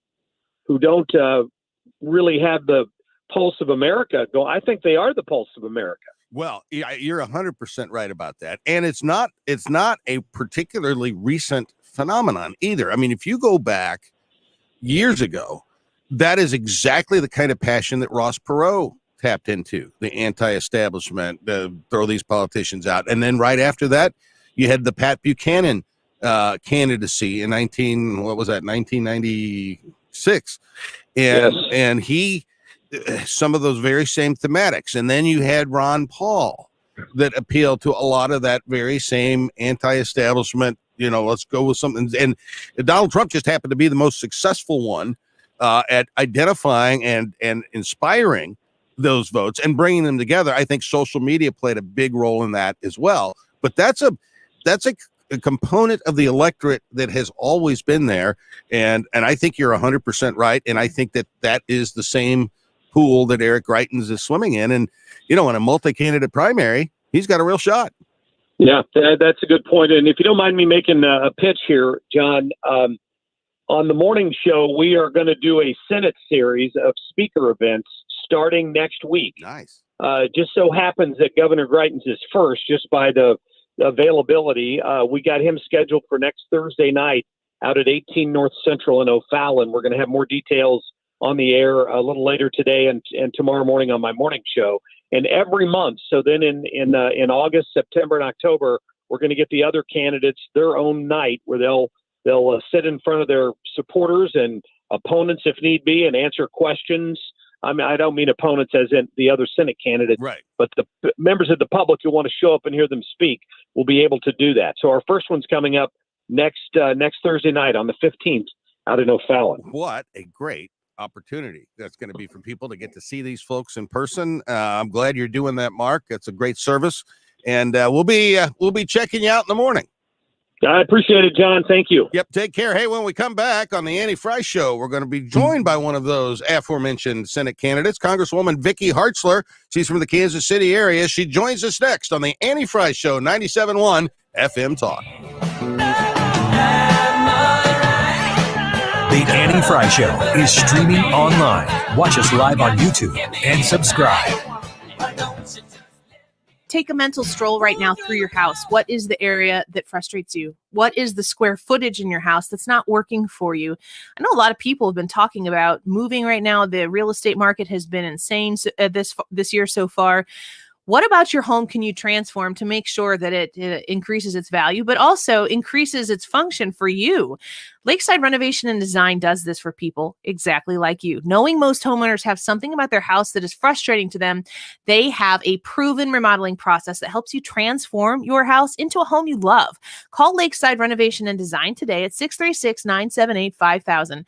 That's 636-978-5000, and be a part of the host of St. Louis people on both sides of the river who have used Lakeside Renovation and Design to get that frustration out of their home and to create that space in their home that they absolutely love. Interior and exterior remodels, full-scale remodels, small projects, 636-978-5000. You can visit them online at lakesidrenovationanddesign.com. Hi, this is Lance Drury with the Lance Drury Law Firm here in St. Louis. I've been warning our clients that IRS employees are back at work since mid-July, and their collection efforts have ramped up. Well, sure enough, it looks like it's happening. So if you have unfiled tax returns, wage levies, bank levies, or tax liens, now's the time to call the Lance Drury Law Firm before the IRS calls you. Tax resolution plans are based off your current income. So if your current income is less than normal due to the COVID-19 pandemic, this is precisely the time for the Lance Drury Law Firm to help you. Your consultation is free, so don't put it off. The Lance Drury Law Firm focuses solely on tax resolution law. It's all we do. And if you have IRS problems, you have legal problems. Let us use our tax law resolution experience to guide you and work on your custom resolution plan. Call now. It's free and confidential. Call me, Lance Drury, at 314-260-6120 or go to LanceDruryLaw.com. The choice of a lawyer is an important decision and should not be based solely upon advertisements. It wasn't that long ago I wasn't able to sleep in my own bed. Technically, I still had a bed, but because of my wife's struggles with CPAP, I was the one having trouble sleeping. The noisy machine, her constant tossing and turning. I had to move out to the couch, out to the recliner, out to my son's bunk bed. That is until she started using Inspire, a sleep apnea treatment that works inside her body with just the click of a remote. Now I'm back in bed with my wife and our 100-pound lab. Good boy. Get back to sleeping in your own bed with Inspire, a sleep apnea treatment that works inside your body with just the click of a remote. That's right, a button. As you sleep, Inspire keeps you breathing normally and sleeping peacefully. No mask, no hose, just sleep. To learn more, visit InspireSleep.com. That's InspireSleep.com. Inspire. Sleep apnea innovation. Inspire is not for everyone. Talk to your doctor to see if it's right for you and review important safety information at InspireSleep.com. If it's bumper to bumper or smooth sailing, Sue Thomas has you covered with dependable traffic. Driven by Ambassador Midwest Floor Company, the best way to deal with in-home traffic. Experience more at Ambassador Midwest Floor.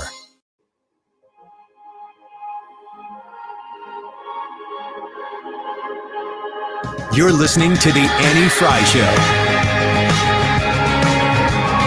You are listening to the Annie Frey Show. John Hancock filling in while Annie gets to meet her new baby Molly. We're all excited for her, and but we're also looking forward to getting her back. Ryan Wiggins is alongside. Wiggy, how are you? Good. It's been a fun day so far. So far, so good. Jake, I'm doing great. On the board. Jake Baumgartner. Baumgartner, yes. Wow. That's one of those 3-syllable ones. That's a good one. That's a good one. And joining us right now on our guest line is a friend of mine. She's she's a former state legislator. She's a farmer.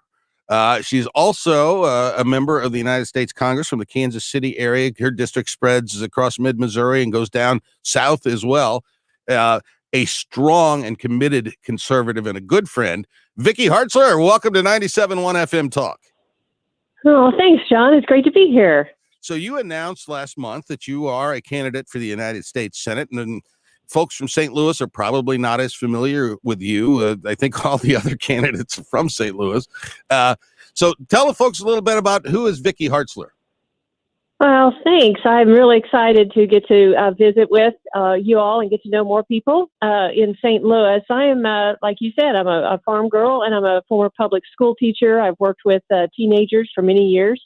And I was also a small business owner with my husband, a lifelong farmer, and had the privilege of representing individuals in our area in the state legislature for 6 years, where I was a champion for adoption legislation as well as for education, agriculture, and now have the privilege of working for many aspects of Missouri in the House of Representatives. I am a senior member on the Armed Services Committee, and where our number one priority, I believe, is to provide for the common defense. I'm the senior member of the Tactical Air and Land Forces Subcommittee, and we work very closely with Boeing and the other companies there in the St. Louis area that are very involved in our defense industry, providing that security and the equipment that our men and women in uniform need.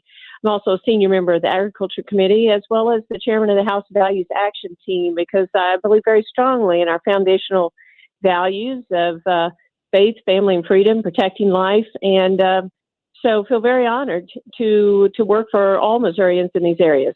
Yeah, I know you to be a woman with a deep and abiding Christian faith, and it informs every aspect of your life, and certainly how you approach public policy. What does your faith mean in terms of your public service? Well, it is the basis of my service, because I believe public service is a ministry that where you have an opportunity to make a difference in the lives of your fellow man. And I feel very blessed to be able to fight for the people that I'm privileged to represent, and to fight for those foundational values. I do. My faith is very important to me, and it's also important to our country. And I think if we stray from those values, then it is to the demise of our country. Religious freedom is the underpinning of our great nation, where people have freedom to worship as they choose. And yet a lot of our freedoms, religious freedoms, as well as our Second Amendment freedoms and our freedom of expression, all of those freedoms, I believe, are under attack. And we have to stand up against those attacks, and we have to stop them, because we are not a socialist nation. We are a nation founded on freedom, on individual liberty, and the pursuit of happiness. And we cannot bow down and have government start controlling every aspect of our lives. And that's what we have seen over the last few months with his administration, and during the coronavirus as well, our freedoms being attacked. So that's one reason that I'm running, is to protect our freedoms and to preserve America's greatness. We don't want to go down the path of socialism like other countries have. We have to defend these freedoms and keep government out of our lives, and so that we can continue to prosper as a nation. Vicki Hartzler on the phone with us. She's running for U.S. Senate in Missouri. So there's been a line in the sand, either real or perceived, that's been drawn, and that line seems to be anti-establishment. Which side of that line would you put yourself on? Well, I put myself on the side of the people. I am just, a Missourian, just like everyone else. I'm one of them, fighting for them. I view myself as a farm girl from Archie. I'm a wife and a mother. Like I said, a public school teacher, a farmer, business owner. And my background is very reflective of Missouri overall. My dad was in the Army Reserve, so I've always grown up with a love of this country, a respect for our military.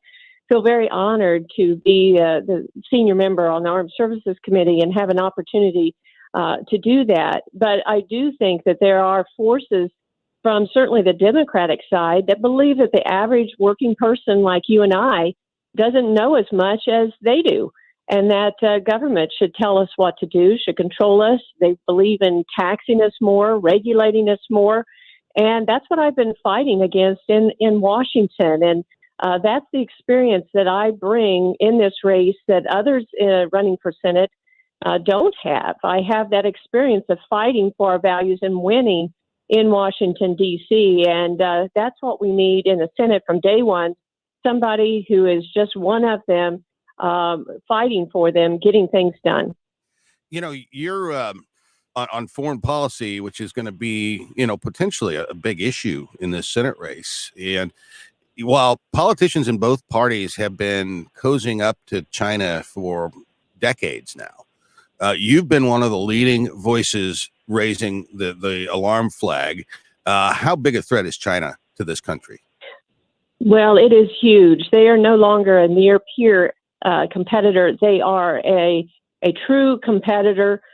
They have exceeded us in several capacities, and it is very, very concerning. That's why I just produced a 4-part video series on the threat from China, and I would encourage everyone to go to my website at hartzler.house.gov and watch those, where we cover the military threat, the economic threat, the malign influence threat, as well as the human rights abuses that China is waging. But they have the largest army and the largest navy in the world right now.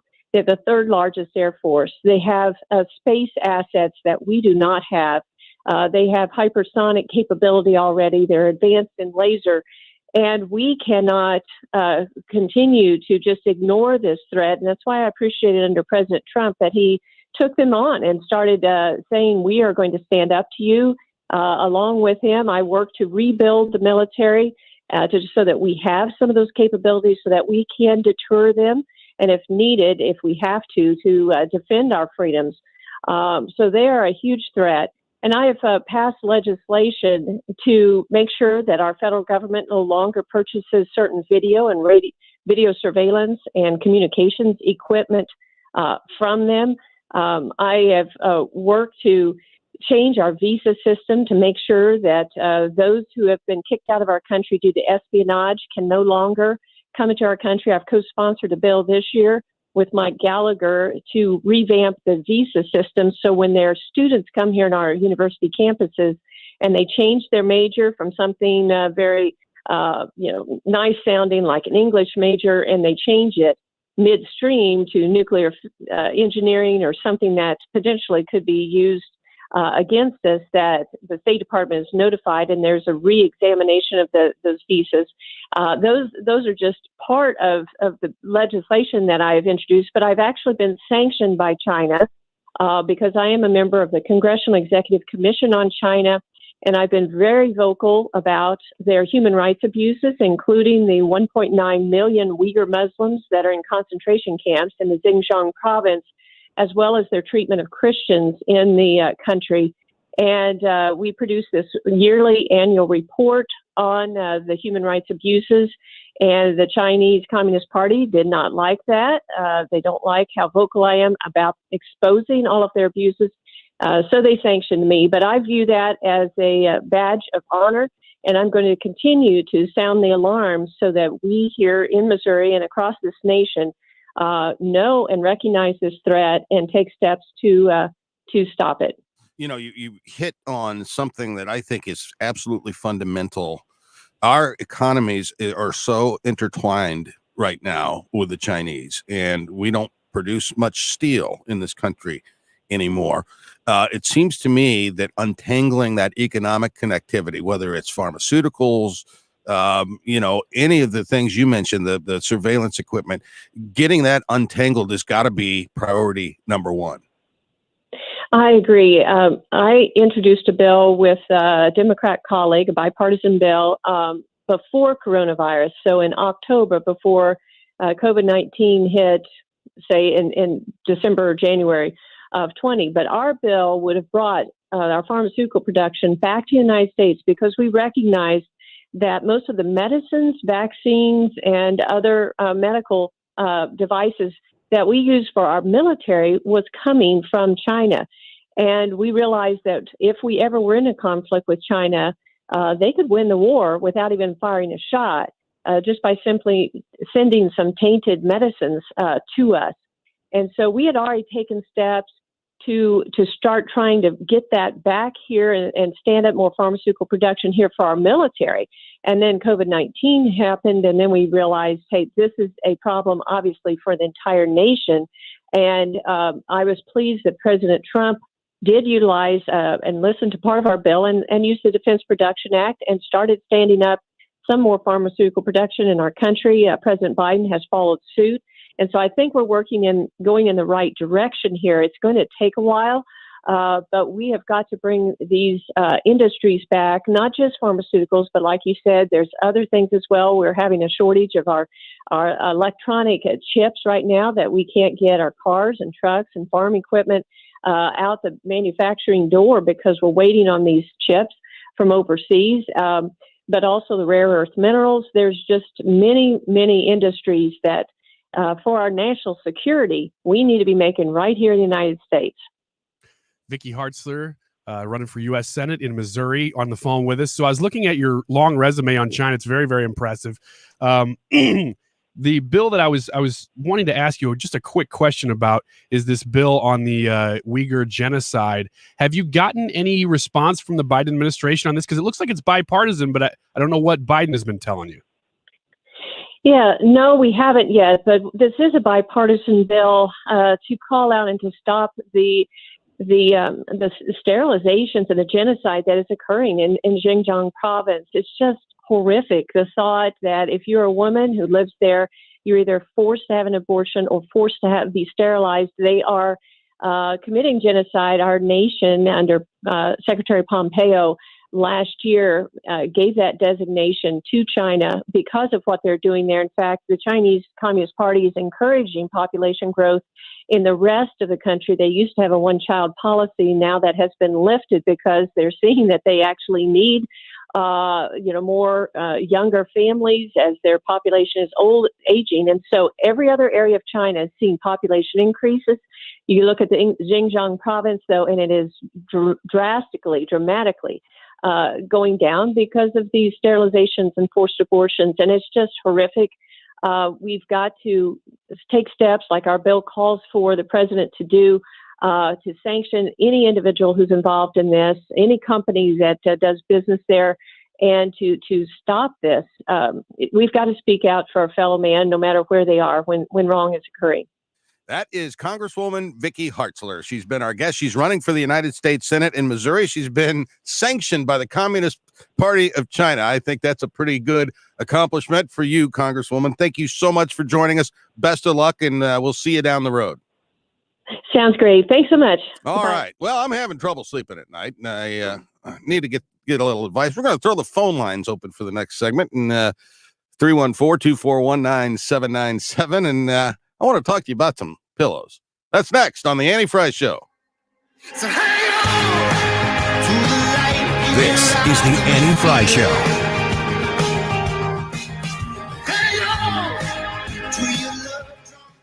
You're listening to the Annie Frey Show live from the Air Comfort Service Heating and Cooling Studio. Air Comfort Service is proud to support Greater St. Louis Honor Flight. Sign your veteran up for their honor flight today at gsLhonorflight.org. And for free HVAC estimates, visit aircomfortservice.com.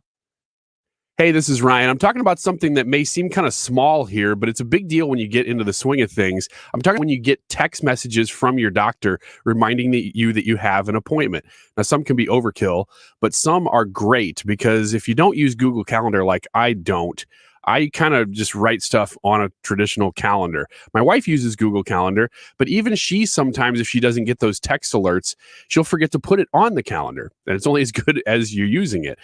So that's why I love when Dr. Ty Parker and Fountains Family Dentistry send me a text, a week out saying, hey, remember this coming Wednesday, you got an appointment, and that's it. And then the day beforehand, just because if I delete that text in the middle of something or you're doing something else, you forget again. It's the little things that make a huge difference. And so that's why I'm suggesting and why I highlight so many different aspects of Fountains Family Dentistry. When you go to fountains.familydentistry.com, just remember they're easy to get to right off of Highway 64 in Fairview Heights and 159, fountains.familydentistry.com. Find their phone number, make an appointment right there. It's up to you. fountains.familydentistry.com. Hey, it's Mark Reardon for CertaPro Painters, professional painting. My favorite thing about CertaPro, you do not have to do the painting. I was hooked several years ago because I did get a free estimate, just like I'm encouraging you to do at CertaPro.com. They came over. It was a kitchen job, that first job inside a house that I used to own in South City. They did the project so efficiently, so effectively. Each CertaPro Painters business is independently owned and operated. CertaPro.com to get your free estimate today. That's Certa with a C. CertaPro.com. CertaPro Painters, proven and trusted experts in painting. Check them out today, CertaPro.com. Napa know-how. Get 20% off 3 or more items with the $2.99 Napa Bucket. Yep, save on wipers, headlights, brake pads, motor oil. Wait, how long is this list? Wow, floor mats, boat batteries, towing parts. I'm not sure we have time to read all this. Let's just say save 20% on a lot. Quality parts, helpful people. That's Napa Know-How. Napa know-how. At participating locations, exclusions apply. May not be combined with other offers. Offer ends 7/31/21.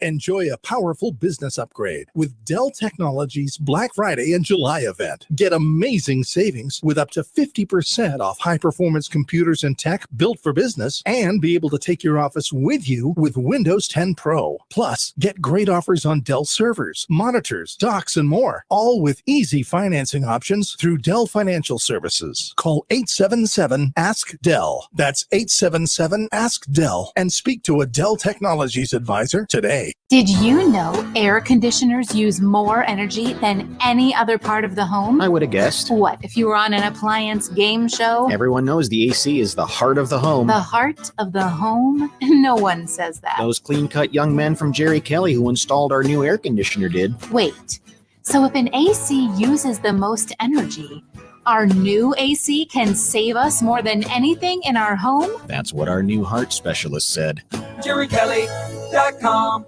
The Mark Cox Morning Show. We are only 5 months into this experiment of a Biden-Harris administration. Look at the damage that is already being done at the border. Look at the damage that's being done in terms of inflation. I just say, do you miss me yet? Weekday mornings 5 to 9.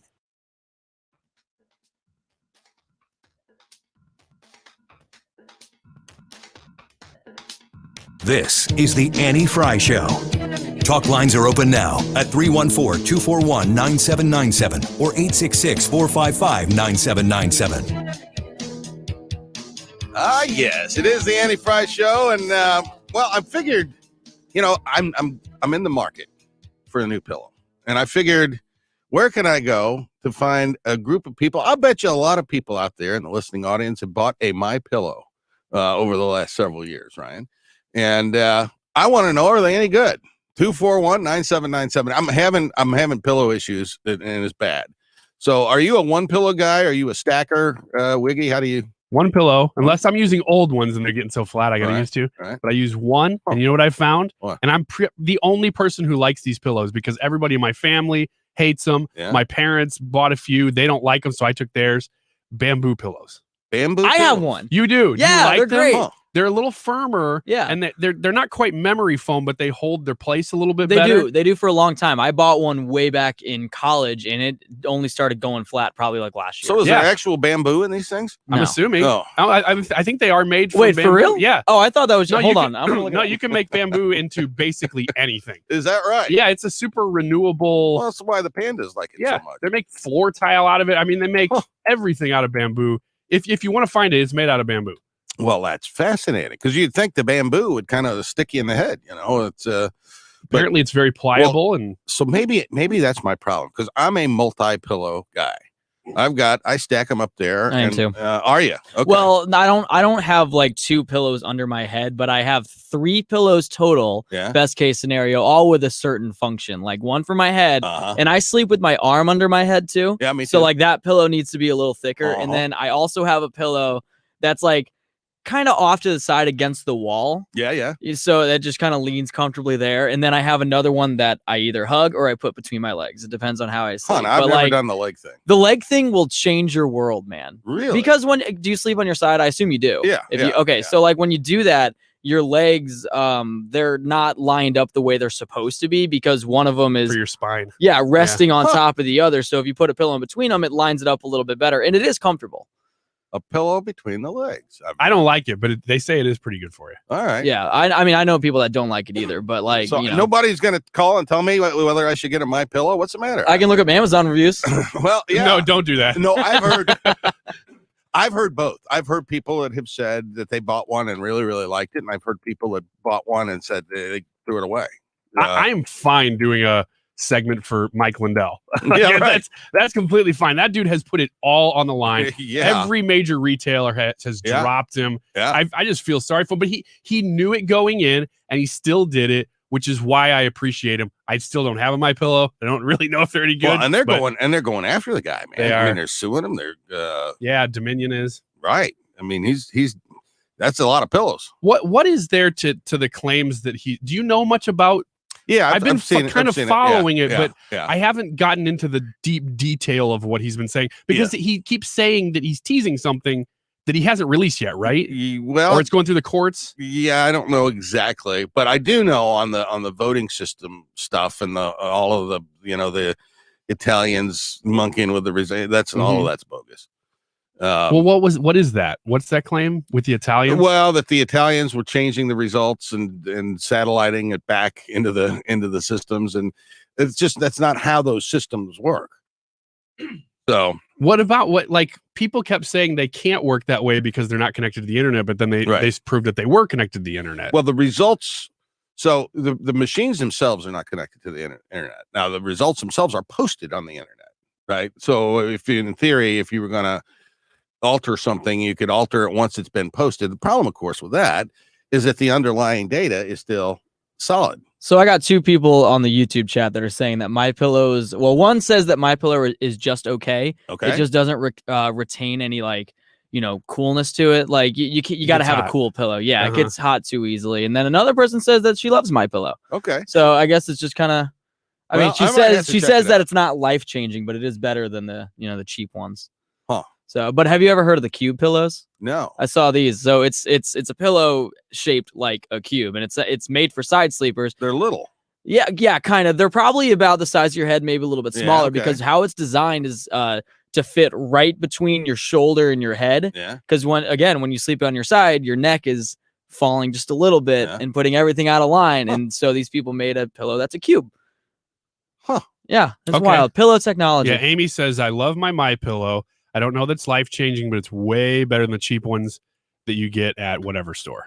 Well, there you go. Maybe that's my problem. I've been buying cheap pillows, and because I don't know, it's finally catching up with me, and in my advancing years, I figure it's time to get a darn good pillow, and it might change my life. Because if you don't sleep well, you're just not as happy, healthy, and wise. So you're not sleeping well? That's right. Is it anxiety? I don't think so. What's causing it? I don't know. I mean, I'm not. Are you checking under your bed for monsters every night? No monster. Oh, well, you got to do that. There. The dog's in there. There's no monster going to be. That dog will not allow a monster in the room. So all right, so it can't be that. Yeah. I will say this: I've added a mattress topper to my bed. Yeah. Now, some of them you buy the mattress and it comes kind of with one of that's ours. The topper. Yeah. Mine doesn't. It's just a regular old mattress, and I added one of those. It looks like soundproofing actually on the wall where you have those little pokey things that come out of it, but it's real soft. I tried getting a cheap one and I'm like, these aren't really good. And then I got a really expensive one. Got the Cadillac. Yeah, the really good ones. Bed cushions. And that's the kind that Mike Lindell sells. Uh-huh. And it really did change the way I slept. It was night and day, no pun intended. Well, that's so I recommend a mattress topper. Here's what I'm going to do. I can't. I'm gone tomorrow. Egg crate. I've got a client announcing for Congress tomorrow, so I'm excited about that. But I'll be gone all day. But I will invest. I will go find some kind of pillow, and report back on Thursday how it's going. Okay. Yeah. Okay. Because I know everybody. Wait. I know everybody really cares. Since we're doing product plugs here. Yeah. Do you have sleep apnea? I do. Have you had one of the little dental things? I have not. The little retainer. I've got the whole. I got the whole Magilla, buddy. I got the. You got the CPAP. I got it. Yeah. Oh well, then you're a step beyond. Because I guess if you have sleep apnea, I die like 100 times a night. Yes, so, it's terrible. Like I didn't know a thing about it until a friend of mine, and he advertises with us now, Dr. Ty Parker. I've heard it. Just did the Fountains Family Dentistry thing. He gave me one. I wouldn't have ever done it. Right. So I tell this story in my lives a lot. I would have never done it except that I had a friend who was a dentist. He goes, "You've got sleep apnea. I know you do." I got tested. He was right. I went in and got fitted for one of those things. I slept so well on night one. I couldn't believe how much better it was. How does it work? It just holds your jaw out a little bit. So yours is the CPAP like forces air in anytime it detects that you've stopped breathing. It's a constant flow. But it's because your jaw and your throat just kind of get so relaxed, the muscles, that they fall down and they cut off your breathing. Well, the little retainer thing that you wear, the dental thing. It just holds your jaw out. That's all it does. Huh. And it works fine. Does it eradicate the snoring? See, sort of, yes. Here's what happened to me. So, my wife for years has been complaining about my snoring. And apparently it's kind of loud. And so, she kept saying, why don't you go, get the test and see, I'm sure you've got sleep. And when I got a colonoscopy, the anesthesiologist told me I had sleep apnea. That's a weird thing to find out from a colonoscopy. So, yeah, right. So I think I'd want to ask your doctor if he's checking the right hole. So I kept putting it off. I kept putting it off and putting it off. I've got a great story. Anyway, I'll tell that later. I kept putting this off and putting this off. And then about, I don't know, a month and a half ago, my wife started redoing the guest room. New floors. And I'm thinking, okay, I know where this is headed. So I went and got the test. I got the CPAP. I snore not at all. Mouth is closed all night. And it's been great. Yeah, and I bet you have a ton more energy because of it. Well, except for the pillow. So if I can get the CPAP and the pillow on the same page, then I'm going to be great. Okay, do I have time for this story real quick? So I was getting this colonoscopy. And so the anesthesiologist. There's the podcast title for the hour. Anesthesia, and I'm going to make up a name here. But the anesthesiologist comes in and she introduces herself to Dr. Yoshimoto. And I said, Dr. Yoshimoto. I said, you don't happen to know Yoko Oshimoto? She said, well, that's my sister. Well, I went to kindergarten and first grade with Yoko Oshimoto. All right. Okay. And is this real? This sounds all made story. up. Okay. So anyway, she's got the shot ready. And I said, I haven't seen her since first grade. How is she? She says, well, she's married. She lives in Springfield. Her husband's a minister. And I thought, when I was a kid, I was a class clown all throughout my academic years. And so my standard in the first grade was, could I make Yoko Oshimoto laugh? I get the teacher to laugh. I could not get Yoko to laugh. So I finally, one day at the end of the year, and then we moved. So long story short, Dr. Oshimoto gets her sister on the phone and she says, do you remember John Hancock from first grade? Said, oh, yes, she did. And so I had this chat with Yoko, and then I went under and got my colonoscopy. How about that? Now that kind of stuff only happens to me. We just gave you a great joke for next time you talk to Yoko. Yes. I just talked to my colonoscopist, whatever he's called. Yes. He's not very good. He went in the wrong hole, but he didn't determine I have sleep apnea. I did. No, that was her sister has told me I had sleep apnea. So, yep, that's my story, and I'm sticking with it. I'm about due again for another colonoscopy. I hate those things. I mean, I don't mind the procedure itself because Well, no, but catching up with old friends is such a benefit to the colonoscopy. Well, the procedure. I mean, the procedure's pleasurable, but it's the aftermath. You're all sore. Yeah, it's a free nap. No, Ryan. you're not sore. Once you wake up, man, you're up and dancing. But it's all the stuff you got to drink, and then you're cleaning out the stuff. Is this somebody you found like on the side of a highway in a dark van? Oh no, this is a real. You go to an actual doctor's office, unlike the time I got my 225 stitches when my dog bit my lip off. They took me to the colonoscopist. No, I got a plastic surgeon for that one, buddy.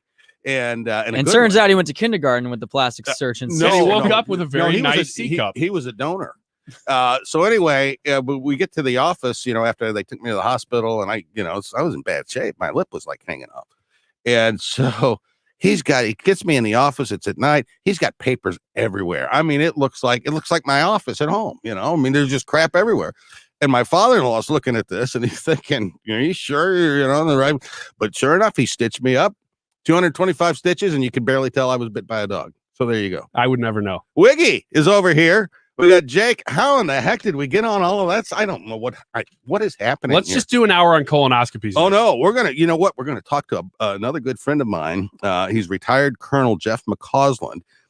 This pullout from Afghanistan is not starting off so well. We're gonna do that next on the Annie Frey Show. Hi, this is Curtis Barks. I am the owner of Complete Auto Body and Repair, here to tell you about our touchless automotive service. If you're experiencing the constant struggles of having the kids home from school or just want more of that family time where you can listen to them teach you about what they do every day, we provide touchless automotive service, return the vehicle to you clean and ready to go in the comfort of your own home. Check us out online at CompleteAB.com for more information. If it's not perfect, it's not complete. Others can't compete with Complete Auto Body. Dad, and service. Oh yeah, and service. He fixed the car.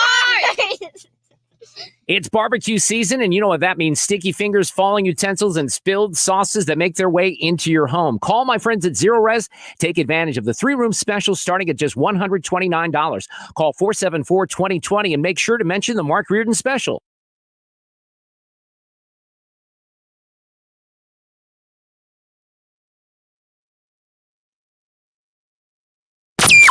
That is exactly what I needed to hear. Thank God someone here knows. Preferred James Hardy contractor, as well as a Pella Platinum contractor. Don't settle for less than the quality craftsmanship you get from Banner Construction. Visit them online at bannerconstruction.com or call 314-569-1050. That's 569-1050 and have a banner day. If you've listened to 97.1 FM Talk, you have heard of Doug Voss of Voss Financial Safe Money Radio, as he has been a staple on the station as the financial expert for many years. You can hear him on Safe Money Radio several times a weekend on 97.1 FM Talk. And in case you miss any of those shows, on his podcasts on Odyssey.com and search Safe Money 97.1. So call Doug at 844-676-SAFE. That is 844-676-7233. Doug Voss is a registered representative. Securities offered through D.H. Hill Securities, LLLP. Member FINRA and SIPC. When you see your neighbor's home sell in days and interest rates at historic lows, why would you ever pay more than 4? I'm Christina Straight with Straight Realty. Why pay more than 4? 314-441-4444. I hear from people all the time saying they want to sell their home, but they're nervous about being able to find a home in this crazy market. If that's you, then let's talk, and together we can build a plan. I'm Christina Straight with Straight Realty. Why pay more than 4? 314-441-4444. Planning to chill out this summer? Ameren Missouri is offering up to $900 back when you purchase a qualifying HVAC system. So keep the heat where it belongs, on the grill. Find terms at participating contractors at AmerenMissouriSavings.com/HVAC. Mark Cox here. You know, I've been telling you about the best brisket you've ever tasted from GrillmasterTony.com. Well, now you can get that same delicious brisket shipped directly to your house anywhere in the continental United States. What a great gift idea. Tony personally selects that brisket. He smokes it. He rests it in the way only Tony can. Tony also caters all of his delicious foods as well. Find out more and order today online at GrillmasterTony.com. KFTK FM Florissant, driven by the Bommarito Automotive Group, 97.1 FM Talk. An Odyssey station. Tropical storm Elsa could become a hurricane again. Lisa Brady, Fox News. The latest update just released on the storm taking aim at western Florida. Fox's Eben Brown tracking it live from Broward County. Yeah, Lisa, a reconnaissance plane now finds that Elsa has gained more strength and her winds are now holding at 70 miles an hour with possibility of further strengthening. And that now prompts a hurricane warning for the west coast of Florida. 75-mile-an-hour winds would mean hurricane, but it changes little else in the forecast. There are still chances of storm surge in places like Tampa Bay reaching 5 feet. Up to 6 inches of rain could fall. Residents of low-lying areas could soon be advised to evacuate, Lisa. Thanks, Eben. President Biden about to offer a COVID update after getting a briefing focusing in part on continued vaccination efforts amid concern about variants. Court papers unsealed today accuse a Virginia man already charged in the Capitol riot with coordinating surveillance on the same building more than a month after the riot. Today's filing says the suspect told an undercover FBI agent that he belonged to a militia-style group and that investigators intercepted encrypted communications and post-riot surveillance work. Today marks 6 months since the deadly breach, and while more than 500 suspects have been arrested, the search continues for more. About 300 suspects are still unidentified, according to an FBI website set up to seek information about people who breached the U.S. Capitol on January 6th as Congress certified the Electoral College. Federal law enforcement agencies are still searching for people, including a suspect seen on surveillance camera placing pipe bombs in the Capitol Hill neighborhood near the Republican National Committee and Democratic National Committee headquarters. Fox's Jared Halpern on Capitol Hill. The FBI is offering a $100,000 reward in that explosives case. America is listening to Fox News. These are tough times, but it's even worse if you're stuck paying endless fees for a timeshare you were misled into buying. Hi, I'm Chuck McDowell, founder of Wesley Financial Group, and now, more than ever, taking care of our physical and financial health has never been more important. If you were told that timeshare was a great investment or your maintenance fees will never go up, you need my help. In 2020, a lot of things have changed. One thing hasn't: our commitment to helping good folks just like you cancel your timeshare permanently. We've helped over 13,000 families completely eliminate their timeshare debt, saving them an average of $65,000 in lifetime timeshare payments. So call my office today. I guarantee if we take you as a client, we'll cancel your timeshare or you'll pay nothing. Call Wesley Financial Group now for your free information kit. 800-940-3322. 800-940-3322. 800-940-3322. Air Comfort Service Heating and Cooling weather with Chief Meteorologist Dave Murray. Still plenty of sunshine across the area this afternoon, but the humidity is back and temperatures are up a little bit. 94 today. Tonight, clear skies. Dropping out of the 90s into the upper 80s this evening. 72 for the low. Wednesday, partly sunny, kind of hot and humid. 92 on Wednesday. This is 97.1 FM Talk. Chief Meteorologist Dave Murray. Presented by Rocket Mortgage. When you need certainty in the home buying process with a loan that fits your life, Rocket can. When you need an expert to help navigate the home loan process, Rocket can.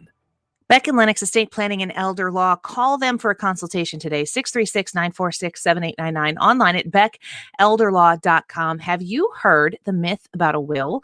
That you do not need probate? That is false. A will's a one-way ticket to probate court. You have no privacy when you go to probate. Details are open to the public, including, that nosy neighbor Gladys down the street. She's going to know everything about everything. If you want to keep that out of the circumstances, you need to make sure that you contact Beck and Lennox Estate Planning and Elder Law. It can take up to 9 months to over a year to process in probate. And with money, probate costs are approximately 6% of the estate's total value. This is why a trust may be a better option for you. It saves time, it's private, and depending on your current estate, it may save a substantial amount of money. If you are looking to set up a trust, if you are considering a trust, make sure you call the very best. Beck and Lennox Estate Planning and Elder Law. You can book a free call at beckelderlaw.com and speak with Jay Lennox or Carolyn Diker, 636-946-7899, beckelderlaw.com. Edwards Carpet, serving St. Louis for 82 years. We have all your flooring needs and a level of customer service you can't get at the home centers. Great prices, free financing, and guaranteed installation. Come on down to Edwards Carpet Stores. If you're looking for a new dentist for you and your family, check out what New Creation Dental Care can do for you, now in 2 locations in Lake St. Louis. Dr. Matt Boscia and Dr. Jennifer Allen make New Creation Dental Care a one-stop solution for all your dental needs, from the basics like cleanings and fillings to the complicated like orthodontics and implants. They also offer services like sleep apnea treatment, a membership program that gives individuals and families that don't have dental insurance some coverage and peace of mind that they're okay if they have a dental issue. They also offer fast braces. Fast braces are cheaper, more comfortable, and of course much faster than traditional braces, with most cases taking a matter of weeks, not years, before you have a perfect smile. Also, you're not a number at New Creation Dental Care. It's not corporate dentistry. Dr. Boscia and Dr. Allen have personal relationships with their patients and always put your needs and comfort above all else. Learn more about fast braces, their amazing implant technology, and all the other great services they offer at New Creation Dental Care by going to newcreationdentalcare.com. Celebrate a graduation, a new baby, or a birthday with a gift of fine jewelry from Shane Company. Shop online and get fast 2-day shipping. Now you have a friend in the jewelry business. Shane Company, and ShaneCo.com. Introducing Odyssey exclusive stations. We've curated hundreds of new music stations available only on Odyssey by music fans for music fans. Check out our Masters of Metal playing the pioneers of heavy metal, or Katie Neal's Leading Ladies for a salute to the women of country. Like K-pop, Odyssey has that too. We've even invited a few of our famous friends to create stations just for Odyssey listeners like you. It's your pop, country, rock, hip-hop, 80s, fun, jam band, yacht rock soundtrack for your day by Odyssey. What does Chris Martin from Coldplay listen to? You can find out now by downloading the Odyssey app and checking out the Coldplay Infinity Station. The station is exclusively Chris Martin's handpicked favorite songs. Odyssey, that's AUDACY. The Annie Frey Show is sponsored by Forensic IT, the tech experts that find the root cause of your technical problems. ForensicIT.com. That is exactly what I needed to hear. Thank God someone here knows what they're talking about. That's us. That's right. Gotta love this American ride. You need to take the time and get the full picture. Come on, turn the radio on. It's Saturday and I won't be long. Don't get me wrong, I love the ladies. I mean, they rev my engine, but they don't belong in the newsroom. It is Anchor Man, not Anchor Lady. What do you want from me? I'm not America's sweetheart. Goodness sake, kid. Keep your voice down. Your father's listening to the radio. I'm not America's sweetheart. This is the Annie Frey Show. And welcome back to the Annie Frey Show. John Hancock sitting in for the lovely and talented Annie Frey, joined here by Ryan Wiggins and Jake on the control board. You guys are doing a great job. 2 hours down, last hour to go. Well, fellas, whenever I have questions about U.S. military policy and what's happening, my go-to interview is retired Colonel Jeff McCausland. He is a great military analyst. He's got some ties to St. Louis, too. I think he's got family here, but he knows he's brilliant. And Jeff, Colonel McCausland, thanks so much for joining us here on 97.1 FM Talk. John, you are too kind by far. So I am curious about the situation in Afghanistan. It looks like we're about 90% out now, soon to be 100%. This was a decision really begun in the Trump administration and continued in the Biden administration, one of the few policies that have been consistent between the two. What's the status on the ground right now? Well, you put your finger on it, John. I mean, CENTCOM's reporting that we are 90% completed in the withdrawal of military forces, transfer out of equipment, as well as the turning over of bases. And we just turned over our major base on Friday at Bagram, which is really the heart and soul of military operations in Afghanistan. About every soldier or Marine who went to Afghanistan probably passed through Bagram on the way in, the way out. It was also the site where we positioned our air power to provide air support to ourselves, allied forces, as well as the Afghans, as well as providing resupply by air throughout the country. And that is now closed. How soon this is all going to be completed in terms of the overall operation of withdrawal, very soon, probably early August, what the Pentagon and the White House are now saying. That being said, there'll still be a U.S. military presence, which may number as high as 1,000. The Pentagon and White House suggesting we'll keep about 650 troops in Kabul to secure our embassy and the embassy facilities and the diplomatic community in Kabul. We'll also keep for a period of time several hundred troops to assist the Turks who have primary responsibility for the securing of Kabul International Airport, that now being the last, if you will, air lifeline in and out of the country. So if our diplomats, aid workers, and the like needed to withdraw quickly, they could use that particular facility. How long those 650 soldiers at the embassy will be and how long we'll maintain forces at the airport to secure that is unknown at this time. So some senior military officials are warning about a potential civil war in the country. I think you can look at a policy and you can praise it or criticize it depending on, one's point of view. But how likely is a potential of some really bad civil unrest in Afghanistan? Well, I think it's very, very likely indeed. And when history is instructive here, when the Soviet Union pulled out, we saw the country fragment along ethnic lines. Don't forget, about 40% of the country is Pashtun, about 25% Tajik, and then about 10% Hazar and Uzbek and various other groups. So we saw it fragment along those lines as those respective ethnic communities and tribes armed themselves to protect themselves and their part of the patch, if you will, against the encroachment by the Taliban.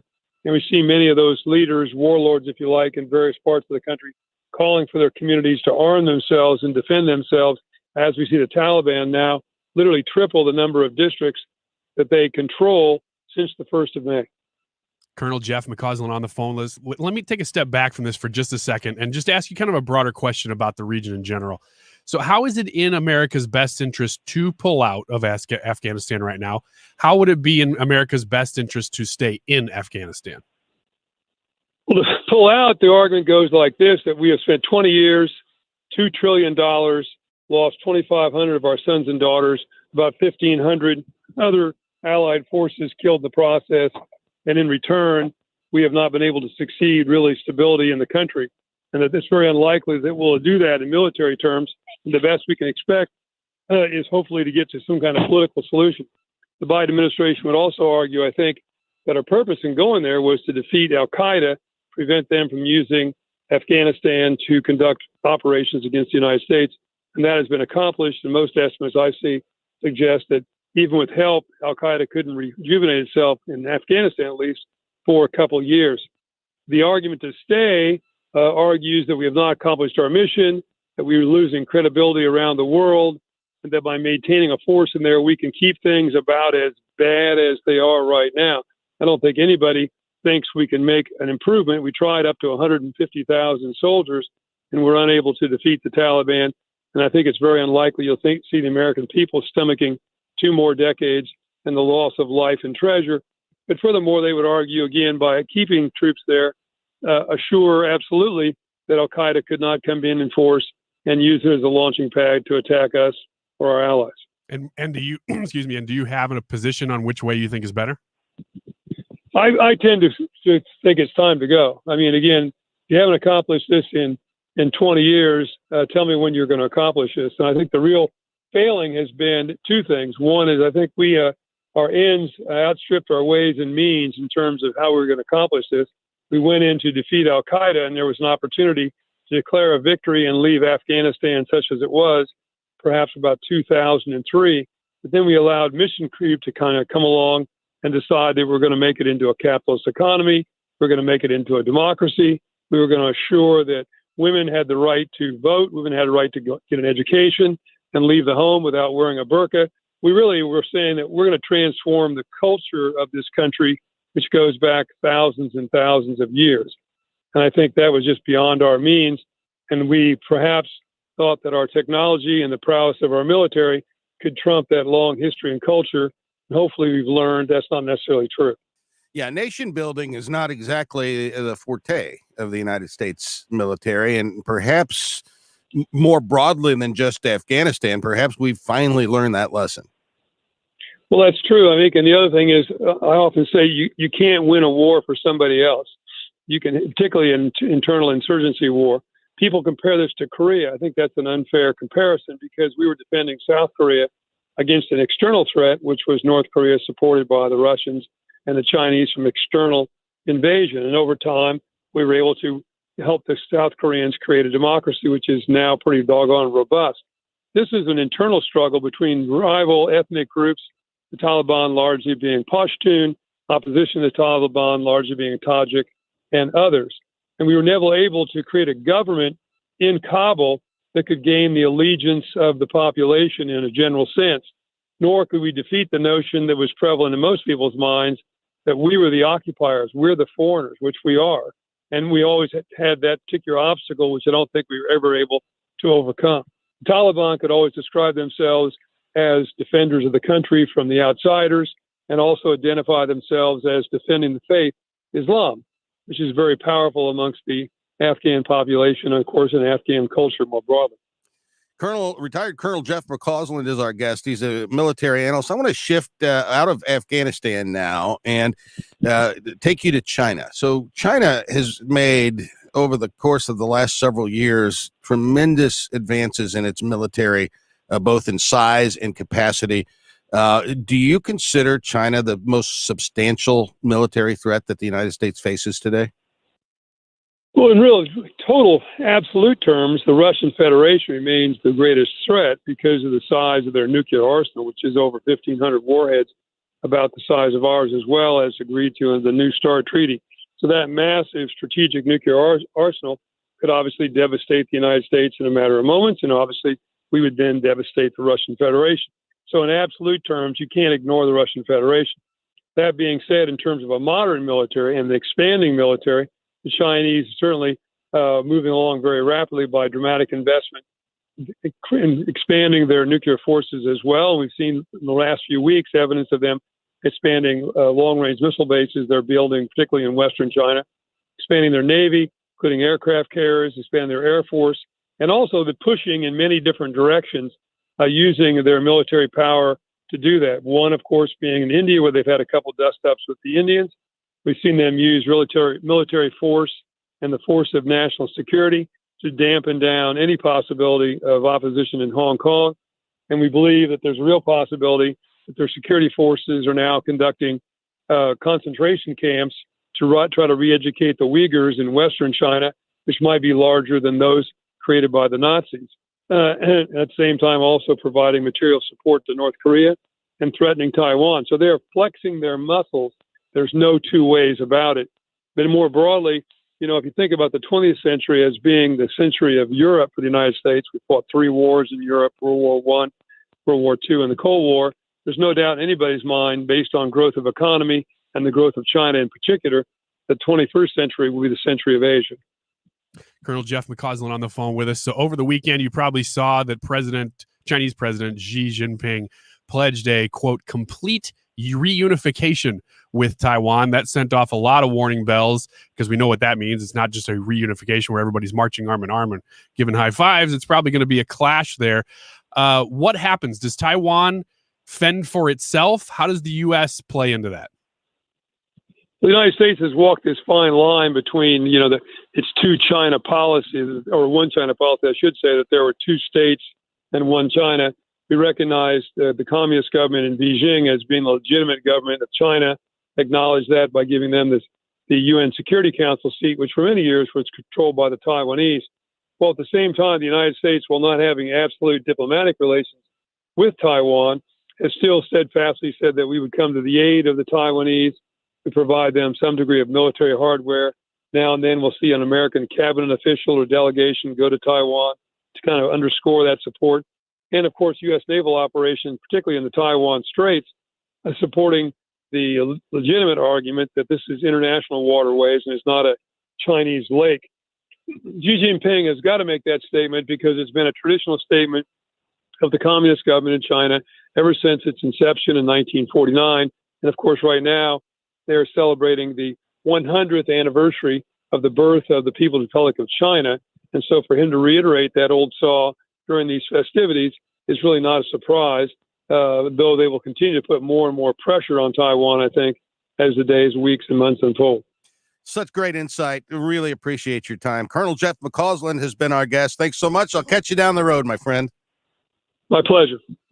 Yeah, you know, it is interesting this going back to Afghanistan, Wiggy. You know, we're pulling out. I do think you're going to create it's going to be a mess there, but perhaps that's just not our problem, right? I mean, that's the argument. I think that even if we did the exact same thing, now Trump was saying, let's pull out of Afghanistan, but then decided not to do it. There's a reason he decided not to do it that Biden has now reversed and said, we are going to do it. I just think that it's a mistake, even if we are to do it, which again, merits for both sides, leaving them, keep pulling them out. That's fine. But for announcing that you're going to do it quietly. Yeah. You know, I don't know that we need to announce to everybody that we're pulling out, because that's just a political, you're standing up there and saying, we're doing something politically. Look at me, look at what we've done and pay attention to me. And really, we would have done the exact same thing, but I think it would have gone better if we had not announced it, because then it gives everybody who has a stake in the game reason to jump in immediately rather than for it to happen slowly. I mean, they're gearing up, right? Yes. All these different factions there are gearing up, and they're going to take it to one another. The one thing that would be catastrophic, of course, is if the country once the Taliban come in and take over, if they turned it into another hotbed of terrorism, exporting terrorism out of that country. That'd be the worst case scenario, clearly, here. Because, I'm of the belief I'd rather fight them over there than fight them over here. Yeah, that's true. I would say I'm very much a non-interventionalist, so I would say I like the fact that we're pulling out. I just am afraid more than for Afghanistan. Let Afghanistan do what Afghanistan's going to do. Right. We can't solve everybody's internal problems. Correct. My fear is that it creates a vacuum with not just terrorism to step into, but for Russia or China to step into, that then they control more of the region, and we lose a strategic outpost outside of China that could have been good in sort of keeping our eye on them rather than Afghanistan. Yeah, because China's emerging. There's no question about it. Well, we need to step aside. We just celebrated our nation's Independence Day. I'm proud of America. I love America, but apparently not everybody feels that way. We're going to hear from some students from Georgetown when we come back after the break. It's the Annie Frey Show, 97.1 FM Talk. Is it chill that you're in my head? 'Cause I know that it's delicate. This is the Annie Frey Show. If you own a house and want to sell it fast at a fair price, Chris Buys Homes in St. Louis can pay you cash and close in as little as 5 days. Chris Buys Homes in St. Louis is your most trusted home buyer. We buy houses in any condition, any price range, and in any location in the St. Louis metro. Call 314-782-5000. Chris Buys Homes in St. Louis buys inherited houses, divorce houses, behind in payment houses, and even those my tenant won't pay me the rent houses. Do you own a house that is trashed and needs thousands of dollars in repairs? Call Chris Buys Homes in St. Louis today. Vacant houses, abandoned houses, condemned houses, and foreclosure houses. If you own a house and want to sell it fast, get a cash offer in just 7 minutes. Call Chris Buys Homes in St. Louis at 314-782-5000. That's 314-782-5000. 314-782-5000. You want to retire soon, but everyone keeps telling you to wait until you're 65. After all, that's the age that you qualify for Medicare and you're close to full retirement age. I'm Marvin Mitchell, president of Compass Retirement Solutions. In my new book, Retire Early, The 9 Critical Decisions When Retiring Before 65, I discuss proper planning to help make early retirement possible. When to take Social Security, what to do with your 401k, healthcare, how to maximize retirement income, and much more.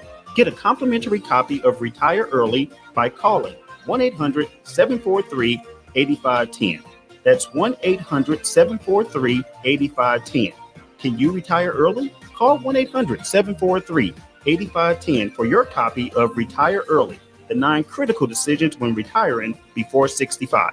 Investments and services offered through Compass Retirement Group, a registered investment advisory in Missouri and Illinois. Compass Retirement Solutions is not affiliated with the U.S. government or any governmental agency. Hi, this is Lance Drury with the Lance Drury Law Firm here in St. Louis. I've been warning our clients that IRS employees are back at work since mid-July, and their collection efforts have ramped up. Well, sure enough, it looks like it's happening. So if you have unfiled tax returns, wage levies, bank levies, or tax liens, now's the time to call the Lance Drury Law Firm before the IRS calls you. Tax resolution plans are based off your current income. So if your current income is less than normal due to the COVID-19 pandemic, this is precisely the time for the Lance Drury Law Firm to help you. Your consultation is free, so don't put it off. The Lance Drury Law Firm focuses solely on tax resolution law. It's all we do. And if you have IRS problems, you have legal problems. Let us use our tax law resolution experience to guide you and work on your custom resolution plan. Call now. It's free and confidential. Call me, Lance Drury, at 314-260-6120 or go to Lance, D-R-U-R-Y law.com. The choice of a lawyer is an important decision and should not be based solely upon advertisements. Updating your home with James Hardie siding has never been more popular. With all the options available, you need a partner to ensure you maximize your investment. Siding Express is ready to refresh the appearance of your home or totally transform the look by installing Hardie shake, board and batten, lap siding, or a stone accent to make it your dream home again. Siding Express is an elite preferred James Hardie contractor. They also carry Anderson and Marvin windows and doors. Need ideas? Go to sidingexpress.com and schedule a free, no obligation consultation today. sidingexpress.com. The latest local forecast and severe weather coverage you can count on from the name in St. Louis weather. This is 97.1's Chief Meteorologist, Dave Murray. On 97.1 FM Talk.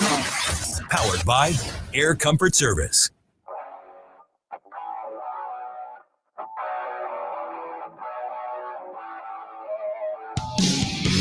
You're listening to The Annie Frey Show. Talk lines are open now at 314-241-9797 or 866-455-9797. Hi, I'm Ophelia Jacobson with Campus Reform. Today we're in Washington, D.C. talking with young Americans to see if they're proud to be an American. Do they think that America is the greatest country in this world? And if not, can they name a better country? Let's find out. Are you proud to be an American? No, I feel embarrassed to be an American every day. I think a lot of things about this country are really embarrassing. Halfsies on that. I just think that our economy just cares about money and not like they're humans, in general. I wouldn't say that I am as proud as I was, but I would still say there's a little bit of country. I'm surprised, these students don't like America. I mean, John Hancock in for Annie Frey. What are we teaching kids? This is uniquely the greatest nation that has ever formed in the history of the world. We have liberated more people and brought more freedom and prosperity and opportunity in this country than any other country in the world. And now we're teaching our kids to be embarrassed about America. This stuff drives me nuts. I would question whether this is new. I would say that this would have been the response since probably on college campuses anyway, since probably Vietnam. Yeah. I don't, and it definitely was when I was there, which was the late 90s, early 2000s. I was at a couple universities. That was the sentiment then. If you would have asked me then, I would have said, yeah, I'm proud to be an American, but I also would have known that my answer wasn't cool. Huh. It's interesting, guys. I came of age, certainly college age, in the Reagan era. And when I was a young, 18 to 25-year-old, most of my peers were conservatives because of Ronald Reagan. Huh. He had this transformative, and you look at the Republican coalition today, all of us old guys, we all came of age during those Reagan years. And when we were young and rebellious, supposedly, and maybe we were rebelling against our liberal parents, I suppose that's a possibility. But, this kind of rhetoric, we talked about it with Mark Cox last hour, and I'm going to read this again. This is Congresswoman Cori Bush from the 1st District of Missouri in St. Louis. And when they say that the 4th of July is about American freedom, remember this, that the freedom they're referring to is for white people. This land is stolen land, and black people still aren't free. I mean, give me a freaking break. She's a sitting member of Congress. She's taken full advantage of the opportunities that this society has produced for her and for everyone. Is there still a struggle with prejudice in this country and racism? Yes, but it's certainly improved over the decades. And I would argue there's more opportunity in this country for African-American people today than there has ever been. And you look at black-owned businesses, they're thriving.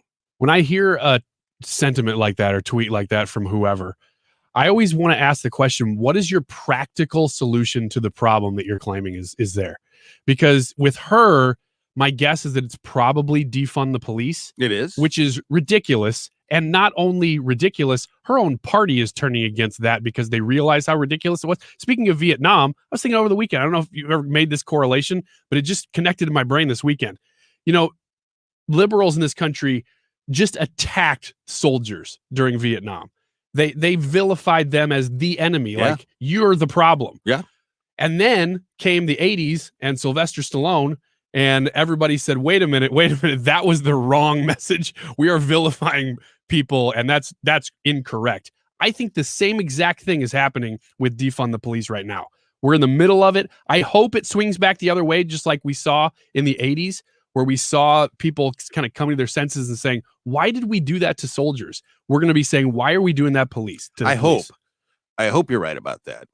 I have an interesting perspective on the whole police situation because it was in 2017 So it was post-Ferguson. I helped organize a 50-cent sales tax in the city of St. Louis for the police, Proposition P. And the idea was that they were going to hire more officers. They're going to give the officers a raise because they deserved a pay raise. And they were going to enhance the equipment of the officers.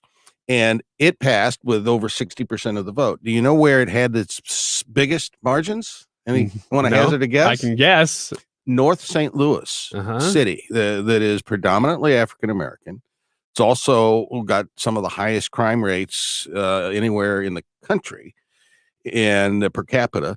And it passed. The support for the police passed in those aldermanic wards by larger amounts than it did any place else. The folks that were most likely to oppose it, white progressives, and who, ostensibly they're all about wanting to help African Americans, right? But here they are voting against the police, and the very people that want the police the most and need the police the most, where the crime is the worst, they were voting for it. There's a complete disconnect, John. There is, like you said, it's people thinking that they're trying to create utopia. Yes. And there's no practicality to anything that they're doing. One of the people in the clip that we played at the beginning, I wrote it down because I'm like, oh, that's a very traditional liberal thing to say right there.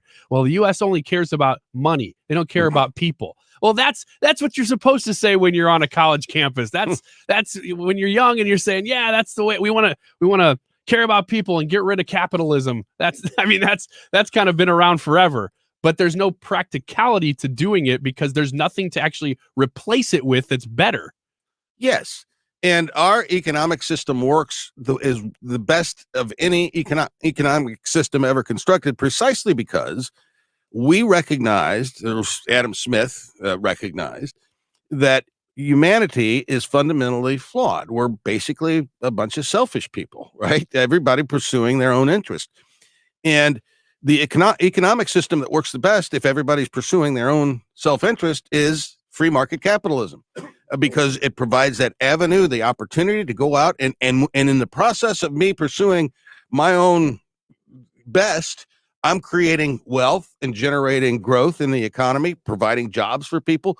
That is why the free market system works, and why fundamentally a government-run economy there's no opportunity there. There's no incentive to improve. There's no incentive to grow, and they don't work. It's never worked. Yeah, it gums up the works. You can stick things into those gears a few times and it'll overcome it, but you keep doing it over and over and it just slows down the gears. I think you hit it, actually, because you said at the beginning of the show too that we understand, mostly people who are for a free economic system understand that man is fundamentally flawed. Yeah, that's where you're getting to the root of belief. Exactly. You're talking about a Judeo-Christian worldview. Yeah.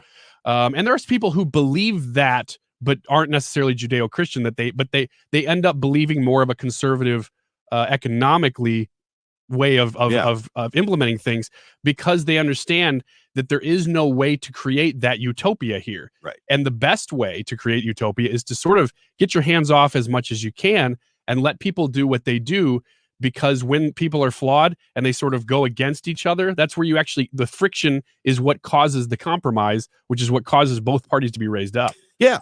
And look, this system that we have is designed to provide that opportunity. Now, the government has to be involved to a certain extent, a little bit, to avoid some of the excesses. Monopoly being a great example of where there is a legitimate role for the government to play to ensure that nobody is cornering a particular market. But having competition is the hallmark of what makes things work. Markets work. They fundamentally work, and they produce goods and they produce wealth, and wealth is good. We used to extol people who pulled themselves up in Horatio Alger stories, and that used to be a great thing. Somebody got wealthy, we used to applaud that, and now it's almost like it's a mark of dishonor. Yeah, we want people, I just shouldn't say we, but our government and our society really wants to create victims out of everyone, because they know, and the people in power know, that if you can create a victim out of someone and you can be the solution to that problem that you just made, and it may be a real problem, but also may be a perception problem. That if I can make you perceive yourself in a certain way and be the solution to that problem, then you're going to vote for me or even give me the power that I want in whatever way that is. And it's more and more and more and more. And so that's why when you see on the Democrat side that all their solutions are basically more spending and more government. Exactly. And, this is an example I like to use all of them. Let's take two immigrants. Okay. They come to the United States. Neither one of them speaks English. The first immigrant is given an apartment by the government and provided with kind of a base level of income, and they're taught in their native language and so forth. English is a second language, and the government is providing all of their little needs for them. The second immigrant comes here, doesn't speak English, goes out on the street, finds a job scrubbing dishes somewhere, and picks up English in the kitchen and by watching Ellen or something. And which one of those two people are going to own their own business within 10 years? Huh? Yeah. Not the guy that's got the government handout, not the guy that the government's taking care of and protecting, it's the person that has the initiative and goes out and takes advantage and grabs the opportunity by the collar that this nation uniquely offers. That's the one that's going to succeed. And we should be applauding that. And that's what we're talking about with the hands-off approach to capitalism. Yep. That actually trusts that every individual, there is that initiative in them if you foster it. If you take your hands off, they will seek out what's best for themselves, and you're trusting that that's going to happen with every individual, because it does. We've seen it for 240 years happen in this country. Yeah. There's a reason we're the wealthiest country on earth, and it's not because of government handouts. Well, kids out there taking all your liberal classes in the liberal universities out there, think about this as we close the chapter on yet another 4th of July celebration. This is a nation that has brought more people out of poverty than any in the history of the world. It's a nation that has liberated more people than any nation in the history of the world. It's a nation that saved Europe not once, but twice. This is a very special place, and we have our flaws and we work on those. We try to continue to create a more perfect union, but if there's a better place to live, I've not heard of it. And if you're not happy here, you're free to leave in the United States of America. We'll be back on the Annie Frey Show after this on 97.1. This is the Annie Frey Show. You're listening to the Annie Frey Show live from the Air Comfort Service Heating and Cooling Studio. Air Comfort Service is celebrating 52 years of residential and commercial service, maintenance, and installation of heating and cooling systems. Get in your comfort zone. Visit aircomfortservice.com. Did you know that Air Comfort Service Heating and Cooling is hiring? Air Comfort Service is hiring licensed residential and commercial HVAC journeymen.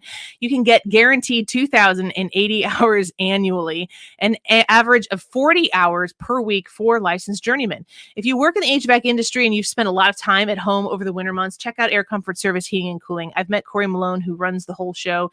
He is such a good person. He's kind, and he has a great work ethic, and he has so many people in the Air Comfort Service family that make other people want to be a part of it. If that's you, reach out to them at 314-513-0091 and become a part of a family that's won a 7-time recipient of Carrier's prestigious President's Award, the BBB Torch Award in 2020, thousands of 5-star reviews. And you can work for a company that does things the right way, that wants to keep you learning to help you succeed in your field. Call them at 314-513-0091 and mention that you heard that Air Comfort Service Heating and Cooling was hiring on the Annie Frey Show, and get the process started today. aircomfortservice.com. It's time to get back together. Back to group hugs and group hangs. Dining in with family and going out with friends. But to get back to the things we love safely, we need to get vaccinated. COVID-19 vaccines are free and proven effective. But if you still have questions, that's okay. It's your choice. Go to mostopscovid.com or call 877-435-8411 to get answers and find a vaccine near you. Because we're stronger together. You hear all the time about Diamonds Direct's prices and selection and warranties. All true, and all good reasons to give us a visit. But what really sets Diamonds Direct apart is something that's hard to put into words. But you will feel it. You'll know it from the minute you walk in. It's our unique culture, our passion, our genuine and absolute desire to totally revolutionize the way you experience jewelry shopping. It's why we do what we do. Diamonds Direct. Your love, our passion.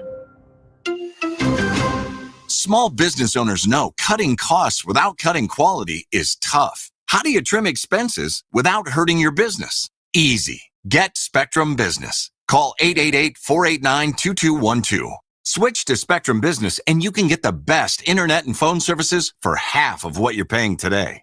Cutting costs can be easy when you get Spectrum Business. Just call 888-489-2212. Restrictions apply. Call for details. This past year has been difficult for so many Americans. The uncertainty of the economy lingers under this new administration, especially with all the spending and job cuts. We know that people are interested more than ever in securing their nest egg for their retirement. I'm Thomas Helbig with the Retirement Advisory Group, and for 35 years, we've been helping retirees and pre-retirees understand their options when they leave a job or retire. We'll teach you how to secure your nest egg and provide an income that will last through your retirement and still leave a legacy for your heirs. Call me now at 314-993-9494 for a no-cost, no-obligation retirement review. We'll design your own personalized, structured income plan so you know exactly how much income you can count on and also how long your money will last. And just for coming in, you'll get a copy of my second edition book, Your Key to a Worry-Free Retirement.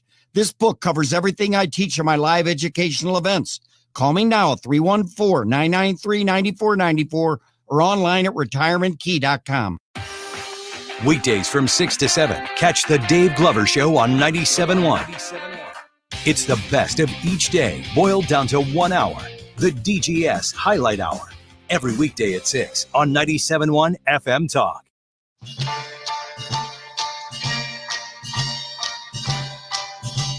So we're sitting here chatting during the break. John Hancock in for Annie Frey. Delighted to be here. Chatting to Wiggy over here. Now, Wiggy's an interesting guy. I've gotten to know him a little bit here. And so I said, have you heard from so-and-so? And he said, yeah, she's reading my book. And I said, you wrote a book? You wrote a book? I did. I wrote a novel. We talked about it a little bit when it came out in February, but this is all news to you. So. Do you know this, Jake? No, I didn't know. All right, nobody. So no, I walk into the studio. I stepped outside for a second. I walk in, and Ryan's going, "Yeah, so the robot's in my book." I'm like, "What? What's going on?" It's not a nonfiction book. I can tell you that it's fiction. Oh, didn't actually happen. There was no actual robot apocalypse that you missed. So robots have taken over. Right? Yeah. Robots have taken over, and it's 12 years to write it. Yeah. And we talked about how the technology in 12 years changed so much that my robots are all like dumb 50s, 60s looking robots. Yeah, I was going to ask, is it like Matrix robots? No. Okay. No, they are. You can tell that they are robots. They are old metal things that are like, dun, dun, dun, oh, dun, wow. Dun. So it's kind of funny in that regard. It's like, even when you have 9 different characters talking about them. Yeah.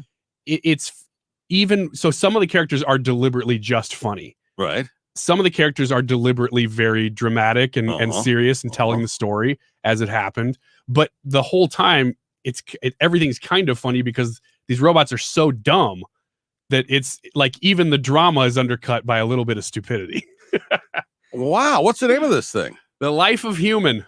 The Life. You're writing it down. I am of Human. Yeah.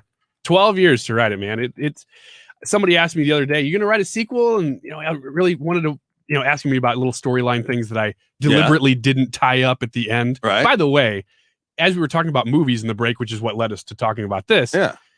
Do you guys, does it drive you crazy when you watch a movie that doesn't have an ending to it? Yes.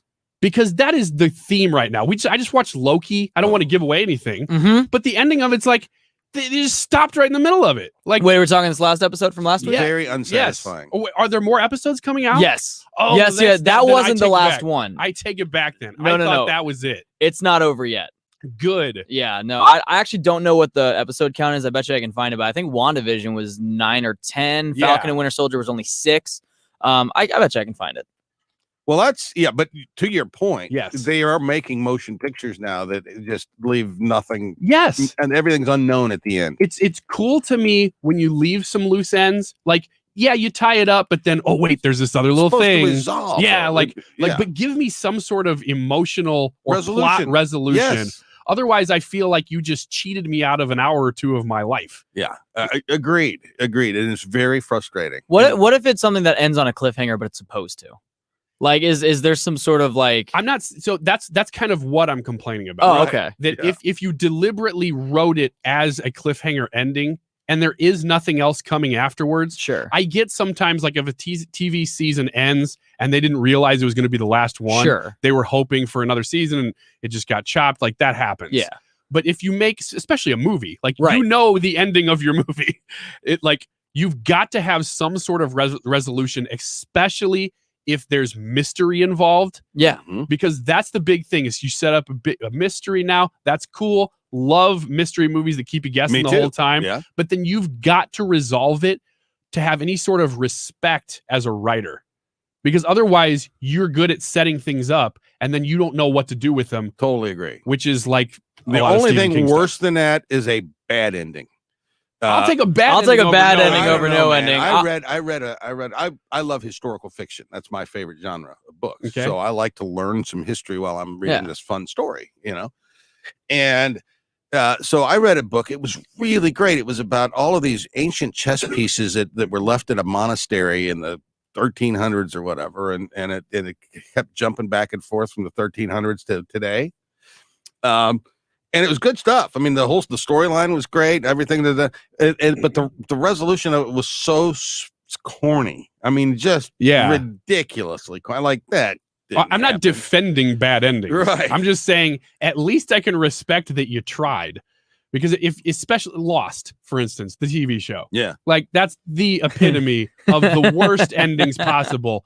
They do this a lot, by the way. If you notice, what they did was they had a character resolution where you felt good about these people that you had gotten to know. Oh, they had kind of a resolution amongst themselves, but the whole show is based on a mystery. You watch 6 years of a show waiting for them to reveal the big mystery. What is the island? Yeah. And then they end it with like, see, these two people are friends now, though. Don't you like that? Doesn't you feel good about that? No, what was the island? What was it? I've been 6 years of my life doing this. Yeah, if they wanted the show to be a character study, they shouldn't have leaned so heavily on the mystery of the island. Exactly. I agree. Wait, so let me ask you this though, because I might have missed the beginning before we started talking about the cliffhanger ending. Yeah. So what if it's a trilogy? What if it's a movie that comes out and the studio knows there's going to be more because there's more to the overarching story.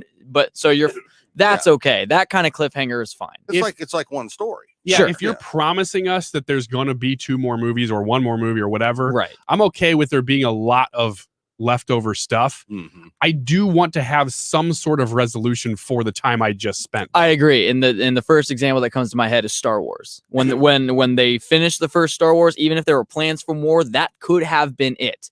And it would have made sense and it was fine. But they left some things open, but not so open that couldn't be a standalone movie. So my favorite, and this predates you guys, but I'm old, so I'm going to tell it. So Bob Newhart, great comedian. Mm-hmm. You remember him from Elf, right? He was, I remember him from the Bob Newhart show. Okay, right. So the Bob Newhart show was on in the 70s, and it was a show about, he was a psychiatrist and his wife, played by the lovely and talented Suzanne Pleshette. Mm-hmm. And so it ran for a number of seasons. And then he was off of television for a while, came back, I don't know, 7 years later, and the show was called Newhart, and he was an innkeeper. And I think it was Vermont, and he was married to somebody, and blah blah blah. And that runs for several My brother years. Daryl, my other brother Daryl. Yeah. Do you remember the series finale of that show? It's famous. It was one of the best ever. The best ever. So the last episode of the show, Bob Newhart wakes up in bed with Suzanne Pleshette, his wife from the first series, and the whole end thing was a dream. Uh-huh. Yeah, How cool. That's a good ending. That was a great ending. Well, you complain about that one, but not spoiler alert, but not like the Lost. one? Well, it's a comedy. Okay. I mean, all right. You're right. The you're whole right. point of you're it right. is just to make you laugh. That's fair. And that ended That's on fair. a great, big, good, funny That's joke. a good point.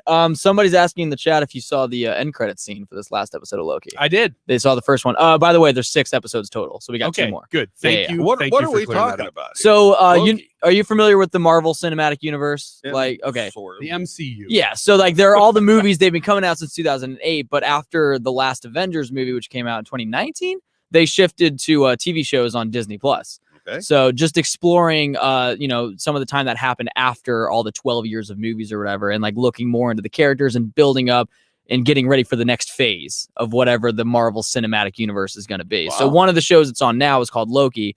He was a villain predominantly throughout most of it, and they're kind of doing a little study on him, and they're working him back into the story somehow.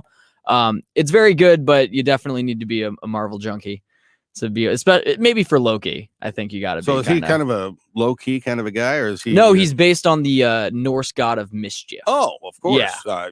Yeah. He's the brother of Thor. Uh-huh. And son of Odin. I can promise you now that The Life of Human, my book, does not do that. It has a what a shame. Strong resolution. Good. And part of the reason for it is because there's a writing device that this is called. I can't remember the name of it, where you tell at the beginning the ending, where you say, I'm going to tell you the ending of this story. Oh. And so at the beginning, the fake narrator tells you, I'm going to tell you this whole story, but you already know how it ends with Human, the one robot who kind of saves humanity, how he did it. Yeah. So it tells you at the beginning, this is what's going to happen, but I'm going to show you how it happened. Yeah. Okay. Yeah. So Yeah. I think that's a great way to tell a story, is to sort of show. TV shows do this a lot, where they show a portion of the middle of the action right at the beginning to hook you. Uh-huh. And then they go into, well, how did everything that happened before that action, and they leave a little bit of ending, which is a great device to tell a story. Well, it is. It is. So you just gave away the ending, Human the robot. Well, if you read even the prologue, you'd know mankind wins, Human the robot causes them to win. Huh. How does it happen? So a robot saves humanity from robots. And the robot is named Human. And so that's there's amazing. some irony. That is amazing. Isn't it? How many pages is this thing? 364. I looked it up on I was Amazon. going to say 350. I didn't know. 364. Wow. Wait, it's a full novel, John. 322. Oh, 322. I was off. So we were both off. Oh. Hey, I confidently lied to you about it, though. It's got good reviews, doesn't it, Jake? You know what? 4.5 out of 29 ratings. 4.5. Wow. 4.5 stars. Yeah. Wow. Yeah. Well, that's incredible. Yeah. So paperback and Kindle. The Life of Human. That's right. Yeah, I got a couple good By Ryan celebrity Wiggins. endorsements. Or did too. you use a pen name? No, I use my name. Oh, okay. Ryan Wiggins. Uh-huh. I got the guy. Do you remember? Did you ever watch Stargate SG-1? I know what. Yeah, I've seen. So one of the stars of of that movie gave me an endorsement on the book. Whoa! No way. Yeah, Corin Nemec, and then Michael Ian Black from The State. Yeah. Wet Hot American Summer. Yeah. Also gave me an endorsement on the book. Nice. Said it was really good.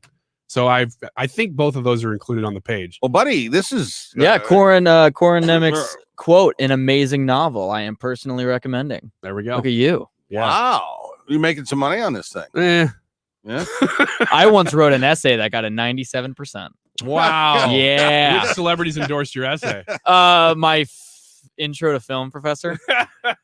Great. I wrote a 10-page essay on Fight Club, all based off memory, and got a 91 or a 97. Well done. Felt good. Yeah. Now, anybody who wants to get into writing books, you just know ahead of time that you're doing it for the love of it. You're not going to make a lot. Unless you're like James Patterson. Yeah, especially if you're a first-time author. Uh-huh. If you've got a track record, you can maybe get a deal. But man, these days, you're competing with the entire world. Yeah. It's a lot like how the music industry is now. It's not so much Mhm. you make the money off the content, it's off the merchandising of the content. So like if we started making Life of Human t-shirts, started selling them. Ooh. Yeah. I'm down with Can we do that. t-shirts? Oh, cool. yeah. Let's do that. Bobbleheads. You can have little robot bobbleheads. bobbleheads. Oh, I that'd be I great. should just copyright all robots. So anything that has to do with robots, I would have to get Except a portion of. for Rosie, she was the robot in the Jetsons. Remember her? Yeah. She was she's the kind of robot that you're talking about. Kind of. Yeah. Yeah. I would say, I never thought about it, but most of my robots are male. Huh. You know what? They They don't actually really have a gender, but they would feel male to me. Did you ever watch Doctor Who? Yeah. Do you remember the Cybermen? Yes. That's kind of what I'm picturing when you tell you're me pretty the close. Yeah, You're kind pretty of close. Yeah, that old kind of cheesy looking style. Yeah. Yeah, I love it. That's awesome. Well, there you go. Yeah. So the great thing about this show is you just never know what the heck's going to happen. I mean, who knew Wiggy's over there writing novels? I didn't. It's like a real conversation. Yeah, it really is. The life of human. It's kind of like sitting at a bar. Hey, what do you do for a living? Well, I just wrote a novel. Yeah. And then you talk politics and then you get in fights. Yeah, exactly. Yeah, that's something you bring to Thanksgiving every year to tell your aunts, like, oh, what are you up to? It's like, I wrote a book. What are you up to? Yeah. Yeah. Well, I've thought about writing a book, but never have done it. It's hard. 12 years it took me. Be. So it's gotta be. It absolutely How many is a different labor of computers love. did you go through in 12 years? Probably 2 or 3. Yeah, right. Yeah. See, I would lose it if it were me. I'd lose it. There's no worse feeling. If you sit and write, I mean, not even for a book. If you sit and do anything, write, create anything, and you lose even a half hour of it, you're like, I'm done. Never touching this again. No. I have a little home studio at my house, and it's like guitars, electronic drum kit, it's all hooked up. But if something goes wrong, or if there's just that little tiny bit of motivation that's missing for the day, it's so hard to get back into it. But once you're in it, it's like it's worth every second. It's fantastic. Well, folks, we've done it again. John Hancock in for Annie Frey. I want to thank Wiggy over here. Another great day. Thanks so much for coming in. I know you were feeling a little bit under the weather. So getting over it. Thanks so much for coming in. Jake, a delight to I've seen you, but now it's the first time we've really been able to interact much. Oh, so see you Thursday. See you Thursday, folks. See you Thursday. Hi, I'm Tito Beverage, founder and master distiller at Tito's Handmade Vodka. Here today to remind you that it doesn't make you a bad person. I say it all the time about all kinds of things, so much so that it's become a motto of sorts around here. Did you plant a garden just to grow enough mint to muddle your mojito? It doesn't make you a bad person. You do you, and we won't judge. Tito's Handmade Vodka can be part of a balanced life, and it's 100% gluten-free, so it's easy to stay on track and make fresh, simple cocktails. 80 proof Tito's Handmade Vodka, distilled and bottled in Austin, Texas. Tito'sVodka.com. Hi, I'm Bill. And I'm Mike. We've been friends since second grade, and nearly 20 years ago, we started Universal Windows Direct. Over the years, our windows have helped homeowners lower their energy bills and create secure, comfortable homes. Now, for every one window you buy, you get the next one for free, plus no payments and no interest for 2 years. So don't wait. Call 314-696-5909 or click universalwindowsdirect.com, and you'll be saying, I love my windows. Tune into the Del Walmsley Radio Show. Del, self-made millionaire and founder of Lifestyles Unlimited, will show you how to live the life of your dreams and pay for it with passive income. Listen to the Del Walmsley Radio Show this Saturday afternoon